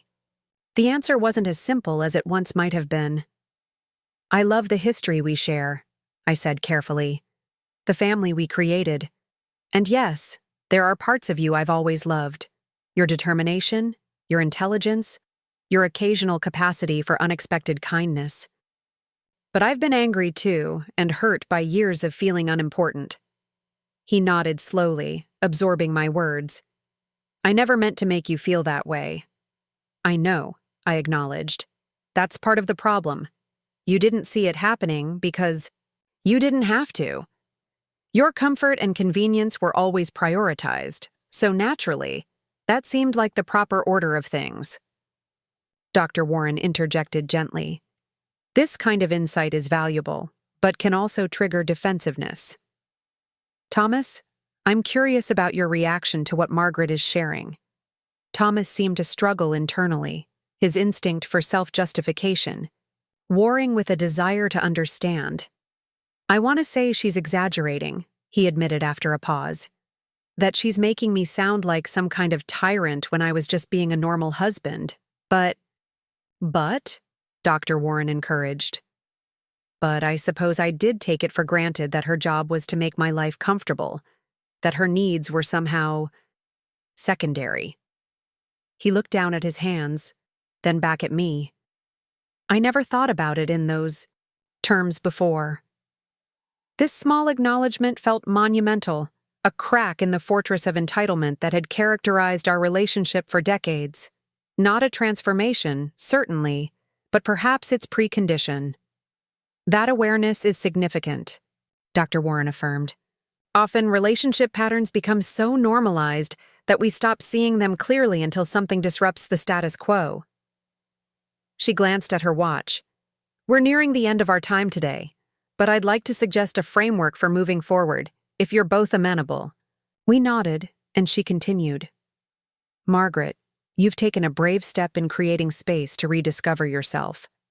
That process seems essential to your well-being and shouldn't be abandoned. Thomas, you're being asked to reconsider fundamental assumptions about your marriage, which is understandably challenging. She folded her hands on her notepad. I propose continuing with weekly sessions to explore these dynamics while maintaining your current living arrangements for now. This gives Margaret the space she needs while allowing you both to work on redefining your relationship before making permanent decisions. It was a measured approach, neither rushing reconciliation nor foreclosing its possibility. I nodded agreement, and after a moment, Thomas did as well. One last thing, Dr. Warren added. I'd like each of you to reflect on what you value most about the other, not what they do for you, but who they are as people. Sometimes in long marriages, we forget to see the person behind the role. That recognition is essential for any meaningful path forward.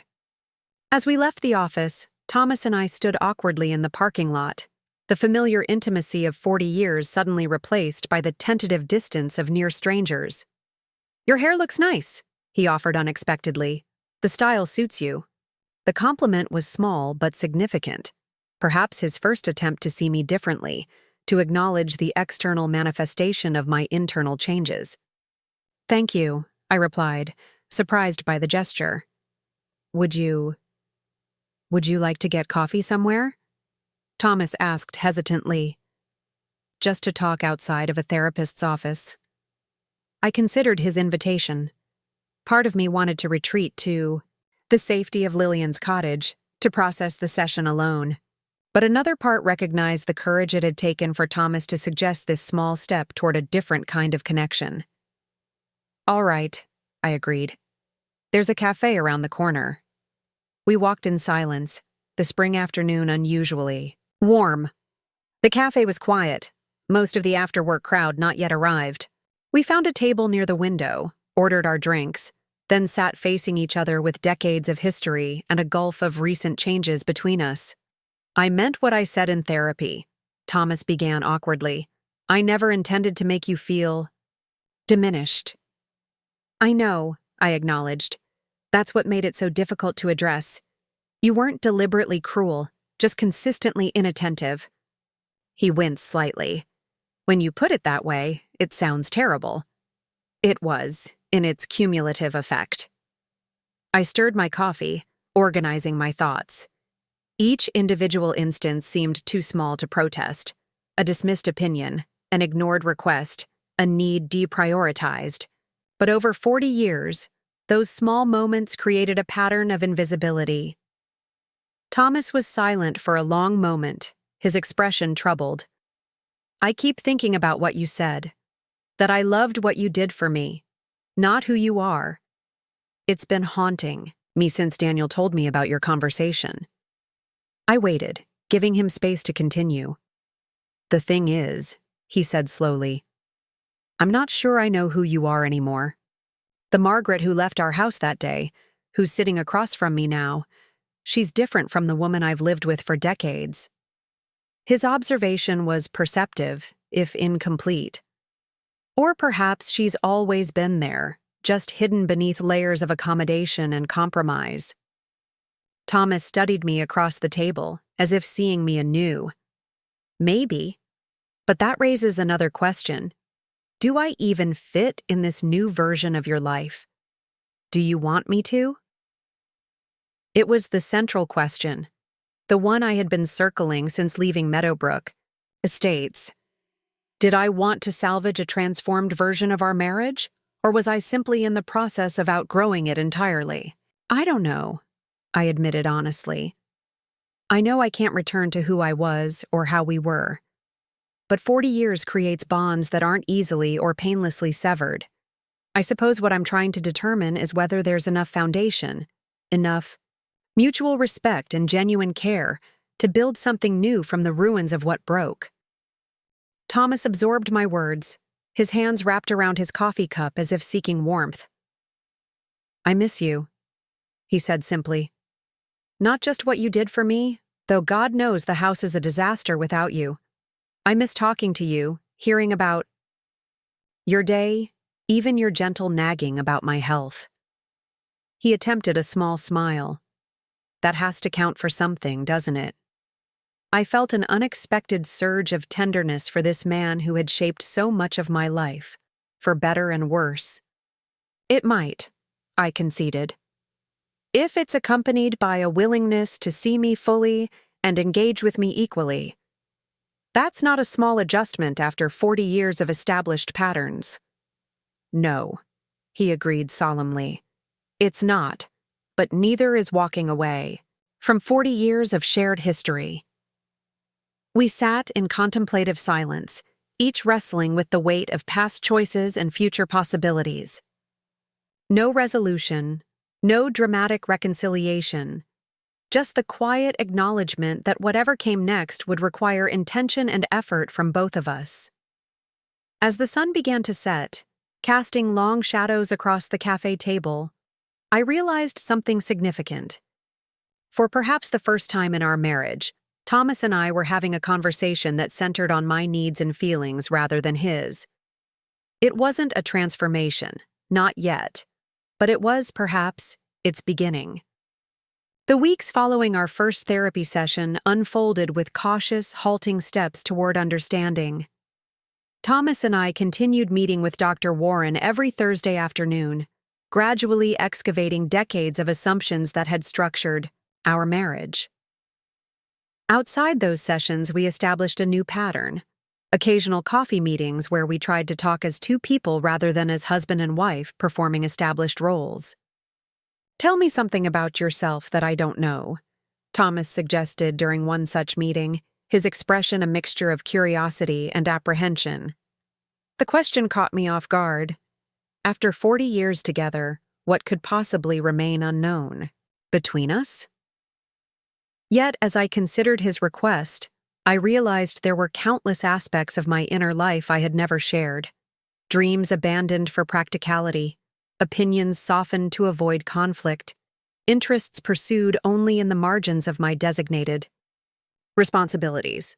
When I was young, before we met, I wanted to travel through Europe studying Renaissance art, I told him.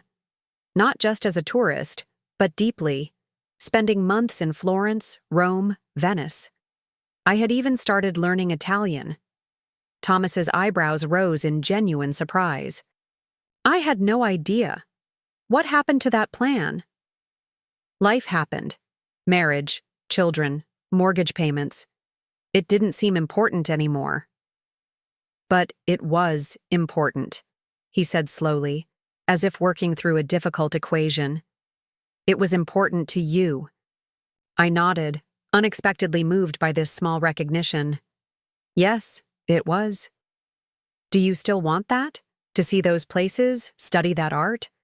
The question opened something within me, permission to acknowledge desires I had packed away so thoroughly I had almost forgotten they existed. Yes, I admitted, though differently now. I'm not 23 anymore, with a young person's romantic notions. But I still want to stand before those paintings, to see with my own eyes what I've only studied in books. Thomas was quiet for a moment, absorbing this revelation. "We could go," he offered tentatively, "to Italy. Not as a quick fix for everything, but because it matters to you." His suggestion surprised me, not just the offer itself, but the motivation behind it. Not as a gesture to appease me or to restore the status quo, but as recognition of something intrinsically significant to my personhood. "Perhaps," I allowed, "but not yet. There are things I need to resolve here first." Our weekly therapy sessions continued, sometimes productive, other times devolving into old patterns of Thomas's defensiveness and my accommodation. Dr. Warren was skilled at identifying these regressions, helping us see how easily we slipped back into familiar dynamics. "Notice what just happened," she would say. Margaret expressed a need, Thomas became uncomfortable, and instead of maintaining her position, Margaret immediately softened it to reduce his discomfort. These observations were uncomfortable but necessary, illuminating habits so ingrained they felt like inevitable responses rather than choices. Gradually, we began developing new patterns, Thomas learning to listen without immediately problem-solving or dismissing, me practicing the art of stating needs without apology or excessive qualification. Meanwhile, my life beyond our marriage continued expanding. The docent training at the art museum challenged and delighted me, awakening knowledge I had feared lost to decades of disuse. My photography class culminated in a small exhibition where 3 of my images were displayed alongside other students' work.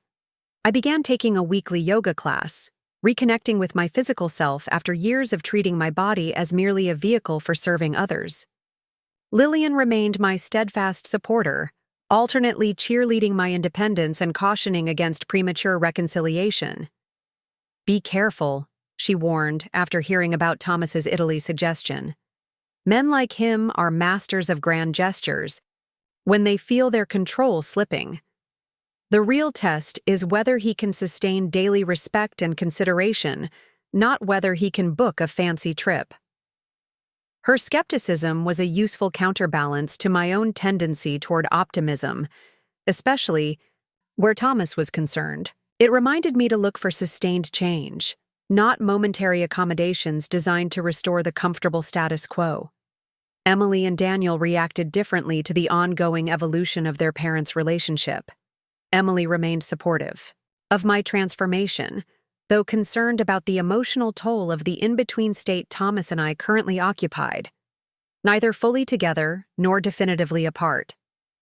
"I just want you to be happy, Mom," she told me during one of our increasingly frequent phone calls, "whatever that looks like."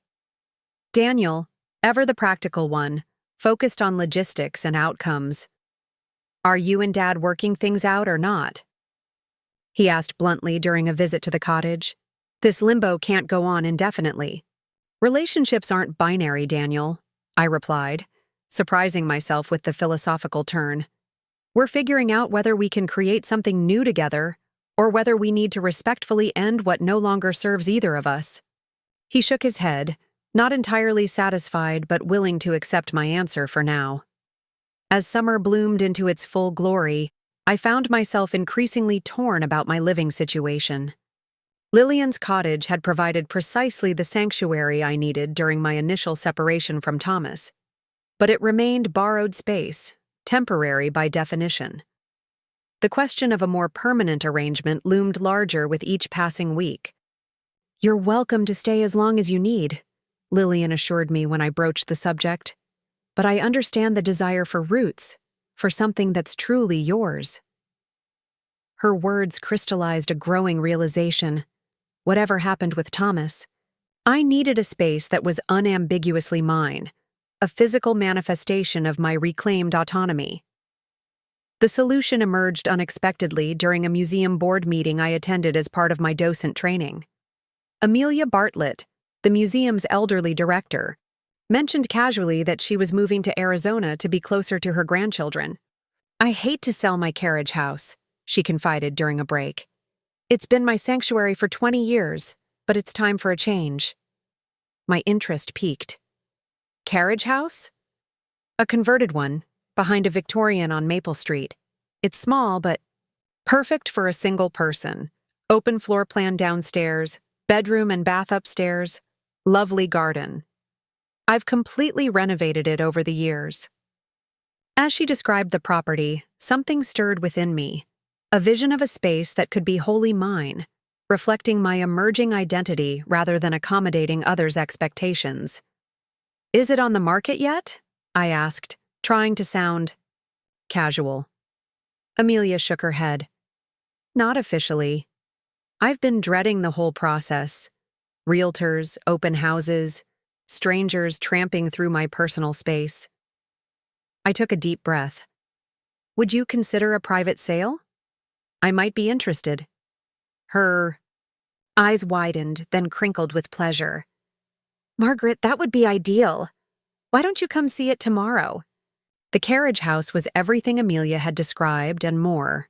A 2-story brick structure bathed in natural light, with original wooden beams and modern amenities thoughtfully integrated. The main floor contained a kitchen that opened to a living and dining area, while the upstairs held a spacious bedroom, bathroom, and small study overlooking a garden lush with perennials and flowering shrubs. "It's perfect," I breathed, already envisioning my books on the built-in shelves, my new camera on the antique desk by the window, meals prepared in the kitchen not out of obligation, but for the simple pleasure of nourishing myself. Amelia named a price that seemed fair given the property's charm and condition. Without consulting Thomas, I made an offer, using my inheritance as a down payment and qualifying for a modest mortgage, based on the projected sale of my portion of our marital assets. The transaction proceeded with surprising swiftness, and, by early August, I had signed papers making the carriage house officially mine. Only then did I inform Thomas of my decision. We met at our usual cafe, the afternoon light casting dappled shadows across the table between us. I had rehearsed this conversation multiple times, anticipating his resistance or hurt, but determined to stand firm in my choice. "I've purchased a house," I announced without preamble. "A small carriage house near the museum."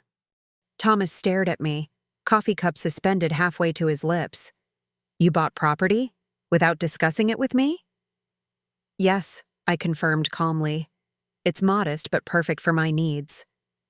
He set his cup down carefully, his expression cycling, through surprise, confusion, and something that looked like fear. "This sounds permanent." "It's a commitment to myself," I clarified. "A space that's wholly mine, where I can continue discovering who I am beyond our marriage." "Are you filing for divorce then?" His voice was strained, almost strangled. I shook my head. "Not necessarily, but I am establishing independence, emotionally, physically, financially." "Using what money?" Thomas asked, his tone sharpening. "Our savings are joint." "My inheritance," I replied evenly. "The money my mother left me, which I kept separate, and I qualified for a mortgage on my own." This revelation seemed to shake him deeply, the concrete evidence that I had resources independent of him, that I had been planning autonomy in ways he hadn't imagined. "I see," he said finally. "And where does this leave us? Our therapy, our conversations, our 40 years together?" It was a fair question, one I had asked myself repeatedly while making this decision. "In transition," I answered honestly. "I don't know yet whether our marriage can evolve into something truly mutual, but I do know I can't make that determination, while still dependent on you or Lillian for basic needs like housing." Thomas was silent for a long moment, processing my words. When he spoke again, his tone was different, subdued, almost wistful. "I keep thinking I understand what's happening, and then you surprise me again. The Margaret I thought I knew would never have bought property independently." "Perhaps you never really knew me," I suggested gently. "Or perhaps I'm becoming someone new. Either way, this is who I am now. A woman who makes decisions based on her own needs and desires." He nodded slowly, his expression unreadable. When do you move in? Next week. Amelia, the seller, is leaving for Arizona on Friday. Do you need help? The offer was unexpected, a small crack in his pride. I considered declining, maintaining the boundary of complete independence. But something in his expression, a genuine desire to be useful, to participate in this transition even if it wasn't what he wanted, softened my resolve. Actually, yes, I admitted. I could use help moving some furniture from storage. His relief was visible, a concrete task he could perform, a tangible way to remain connected despite the growing distance between us. Just tell me when. Moving into the carriage house marked another milestone in my transformation. With each box unpacked, each piece of furniture arranged, each personal touch added, I felt more solidly anchored in my new reality. I selected items from our marital home with deliberate care, taking those with sentimental value or personal significance, leaving behind anything that merely represented obligation or convention. Thomas kept his promise to help, arriving on moving day with Daniel and a rented truck. They worked efficiently, carrying furniture and boxes, assembling shelves, hanging pictures according to my direction. It was strange seeing Thomas in this space, my space, his tall frame looking almost outsized among my carefully chosen furnishings.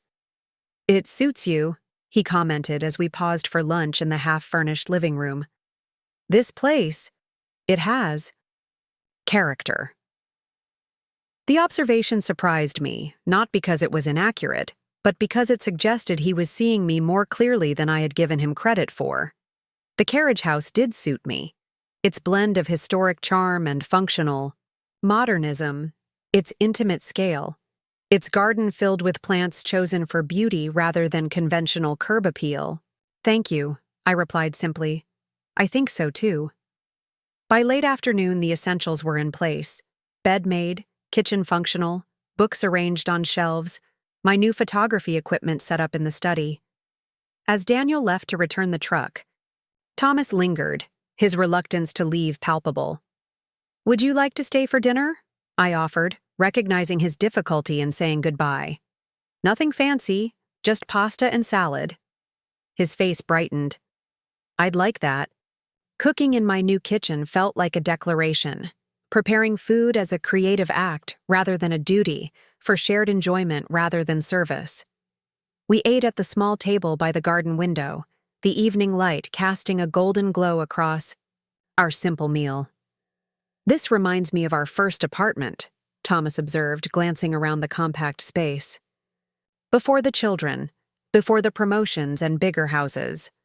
Just the two of us in a place that was cozy rather than impressive. His comment stirred memories I hadn't accessed in years, the genuine partnership of our early marriage, before.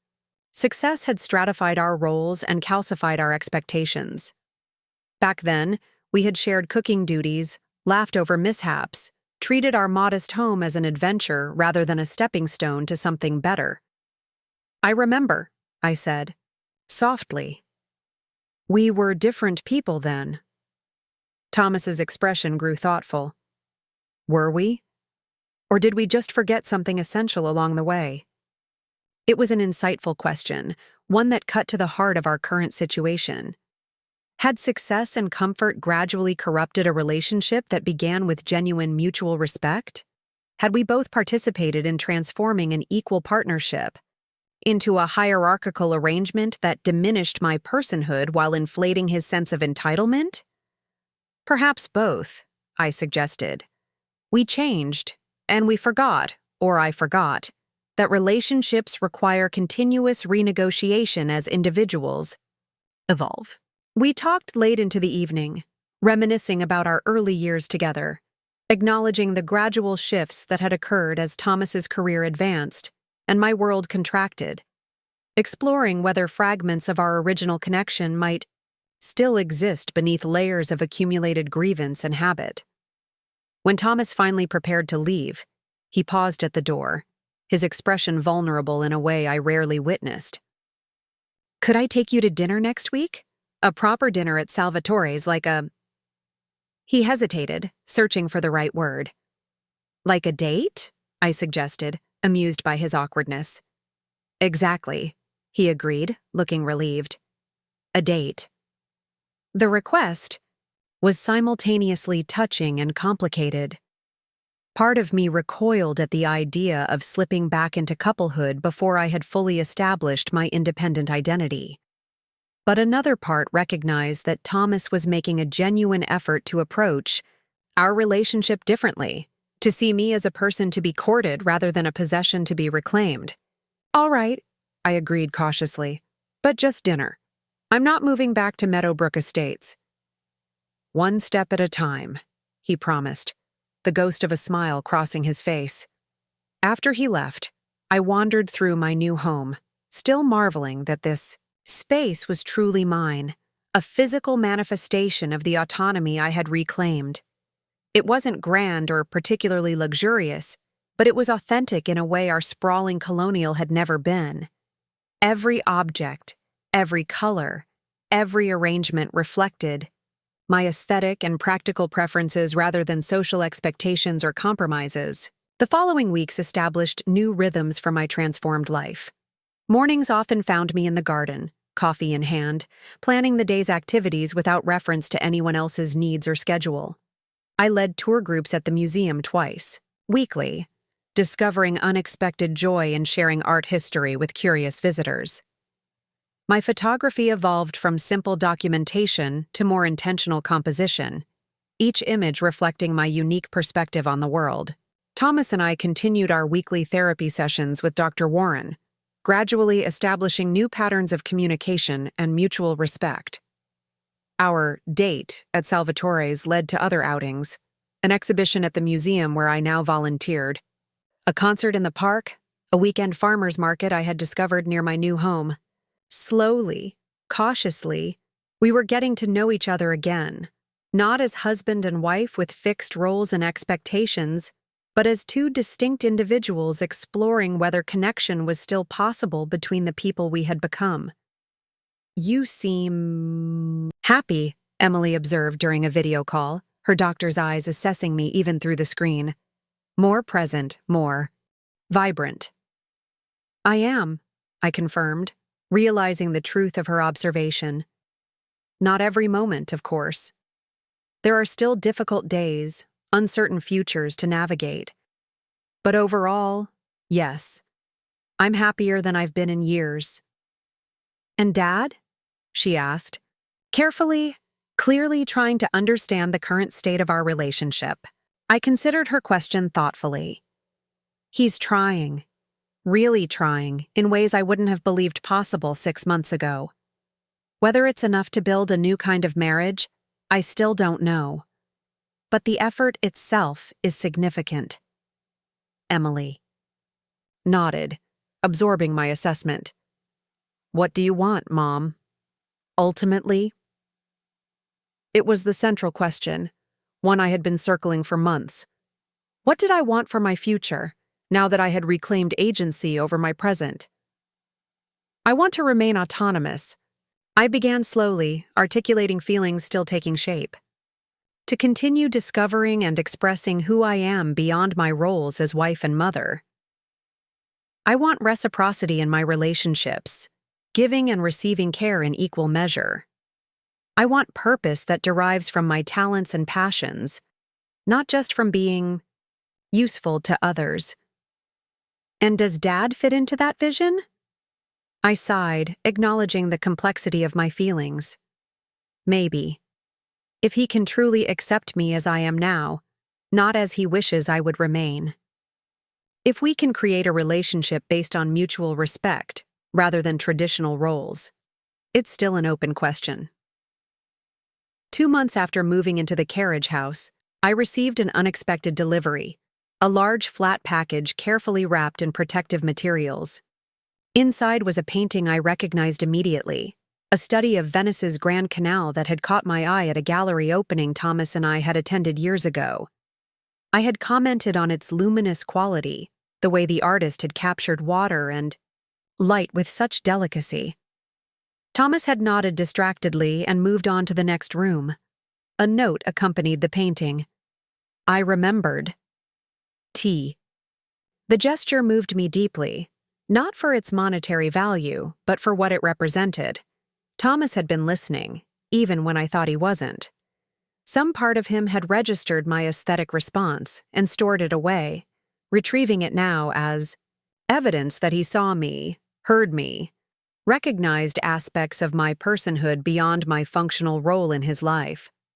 I called to thank him, and our conversation led to another dinner, this time at my carriage house. I prepared a simple but elegant meal, and we ate in the garden, surrounded by late summer blooms and the gentle sound of the fountain I had installed as a gift to myself. I've been thinking, Thomas said as we lingered over dessert, about what you said months ago, that my comment about your appearance was just the catalyst for something that had been building for years. I nodded, waiting for him to continue. You were right. He met my eyes directly, something he had struggled to do during our earlier confrontations.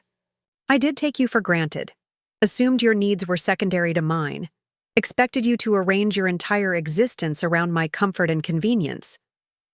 The admission was startling in its clarity, free from the qualifications and defenses that had characterized his earlier attempts at understanding. What changed? I asked, genuinely curious about his evolution. Thomas considered the question carefully. Living alone, partly. Experiencing the daily reality of maintaining a household without you there to manage everything. But more than that, seeing you transform, watching you become more fully yourself, pursuing interests, making decisions, creating this new life. He gestured to the garden around us. It's forced me to recognize how much I limited you, how much I benefited from your smallness. His insight brought unexpected tears to my eyes. Not from hurt, but from the profound relief of being truly seen after decades of invisibility. I can't promise I'll never slip back into old patterns, Thomas continued. 40 years of entitlement aren't erased in 6 months of therapy.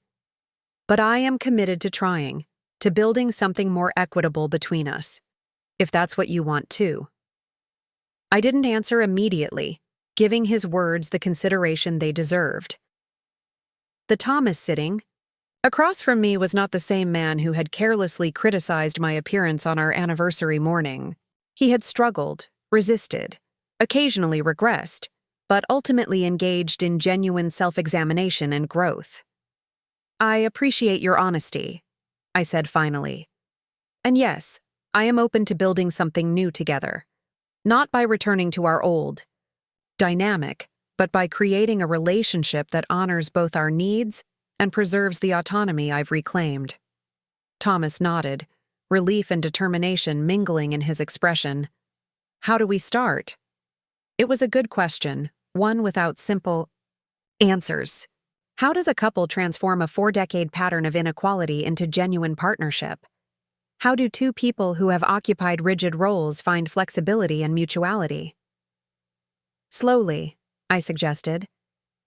With intention and constant awareness, with the understanding that this is uncharted territory for both of us. We talked late into the evening, outlining a tentative path forward, continuing therapy, maintaining separate residences for now, while exploring new ways of being together, consciously, breaking patterns of dominance and accommodation when they emerged. As autumn painted the garden in rich golds and deep reds, Thomas and I established a careful balance, regular time together combined with the independence we both now recognized I needed. We attended cultural events I selected, dined at new restaurants, explored nearby towns neither of us had bothered to visit during our decades in Connecticut. Gradually, tentatively, we began rediscovering physical intimacy as well. Not through the perfunctory routine our sex life had become in later years, but through a more deliberate exploration, as if learning each other's bodies and desires anew. You're more confident, Thomas observed one evening as we lay together in my bedroom, the autumn light fading beyond the windows. More present in your body. I feel more entitled to pleasure, I acknowledged. To expressing desires rather than just accommodating yours. He traced patterns on my bare shoulder, his touch reverent in a way it hadn't been for years. I like it. I like you this way, fully embodied, fully yourself. His words warmed me, confirmation that our evolving relationship might actually be better, deeper, more authentic than what we had lost. 1 year after Thomas's careless comment triggered my transformation, we celebrated our 41st anniversary, not at home with a quiet dinner, but in Florence, standing before Botticelli's Birth of Venus in the Uffizi Gallery. The trip, a joint decision, jointly planned, represented both the fulfillment of my long-deferred dream and a new chapter in our reimagined relationship. "What do you see?" Thomas asked as we gazed at the iconic painting, genuinely interested. In my perspective, rather than merely tolerating what he once would have dismissed as irrelevant aesthetic appreciation, I described the revolutionary aspects of Botticelli's technique, the painting's complex symbolism, the cultural context that made it both traditional and radical. Thomas listened attentively, asking thoughtful questions, sharing his own observations, without attempting to dominate the conversation. Later, as we walked along the Arno River, Florence's ancient bridges glowing in the sunset, Thomas took my hand, a gesture both familiar and new in its undemanding tenderness. "I never thought our marriage could be better after a separation," he admitted. "I assumed we'd either return to what we had been or end completely. This in-between state, this transformation, wasn't something I could imagine." "Nor I agreed. But perhaps that's exactly what makes it valuable. We're creating something without precedent in our experience, something that requires continuous attention and intention rather than comfortable habit." Thomas nodded, his expression thoughtful.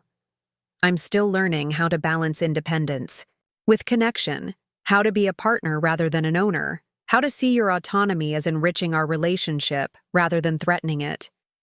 And I'm still learning how to maintain boundaries without building walls," I acknowledged. "How to share myself without surrendering myself."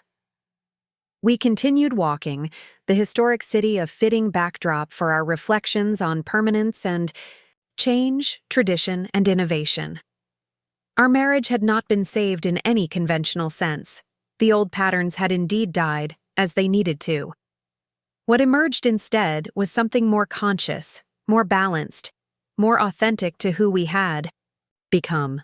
As we rounded a bend in the river, the last light of day illuminating Florence's timeless silhouette, I felt a profound sense of rightness, not because every question had been answered or every issue resolved, but because I had finally claimed the authority to determine my own path, to require reciprocity in my relationships, to exist fully in the world as myself rather than as an extension of others' needs. My transformation had begun with a physical makeover, a new hairstyle, updated clothes, attention to my external presentation. But its true significance lay in the internal revolution it both symbolized and catalyzed, the reclamation of personhood after decades of gradual erasure. Whether Thomas and I would continue evolving together or eventually grow in separate directions remained an open question, one I no longer feared facing. Whatever the future held, I would move through it fully present, fully embodied, fully alive. No longer disappearing, but emerging ever more clearly as myself. Up next, you've got 2 more standout stories right on your screen. If this one hit the mark, you won't want to pass these up. Just click and check them out.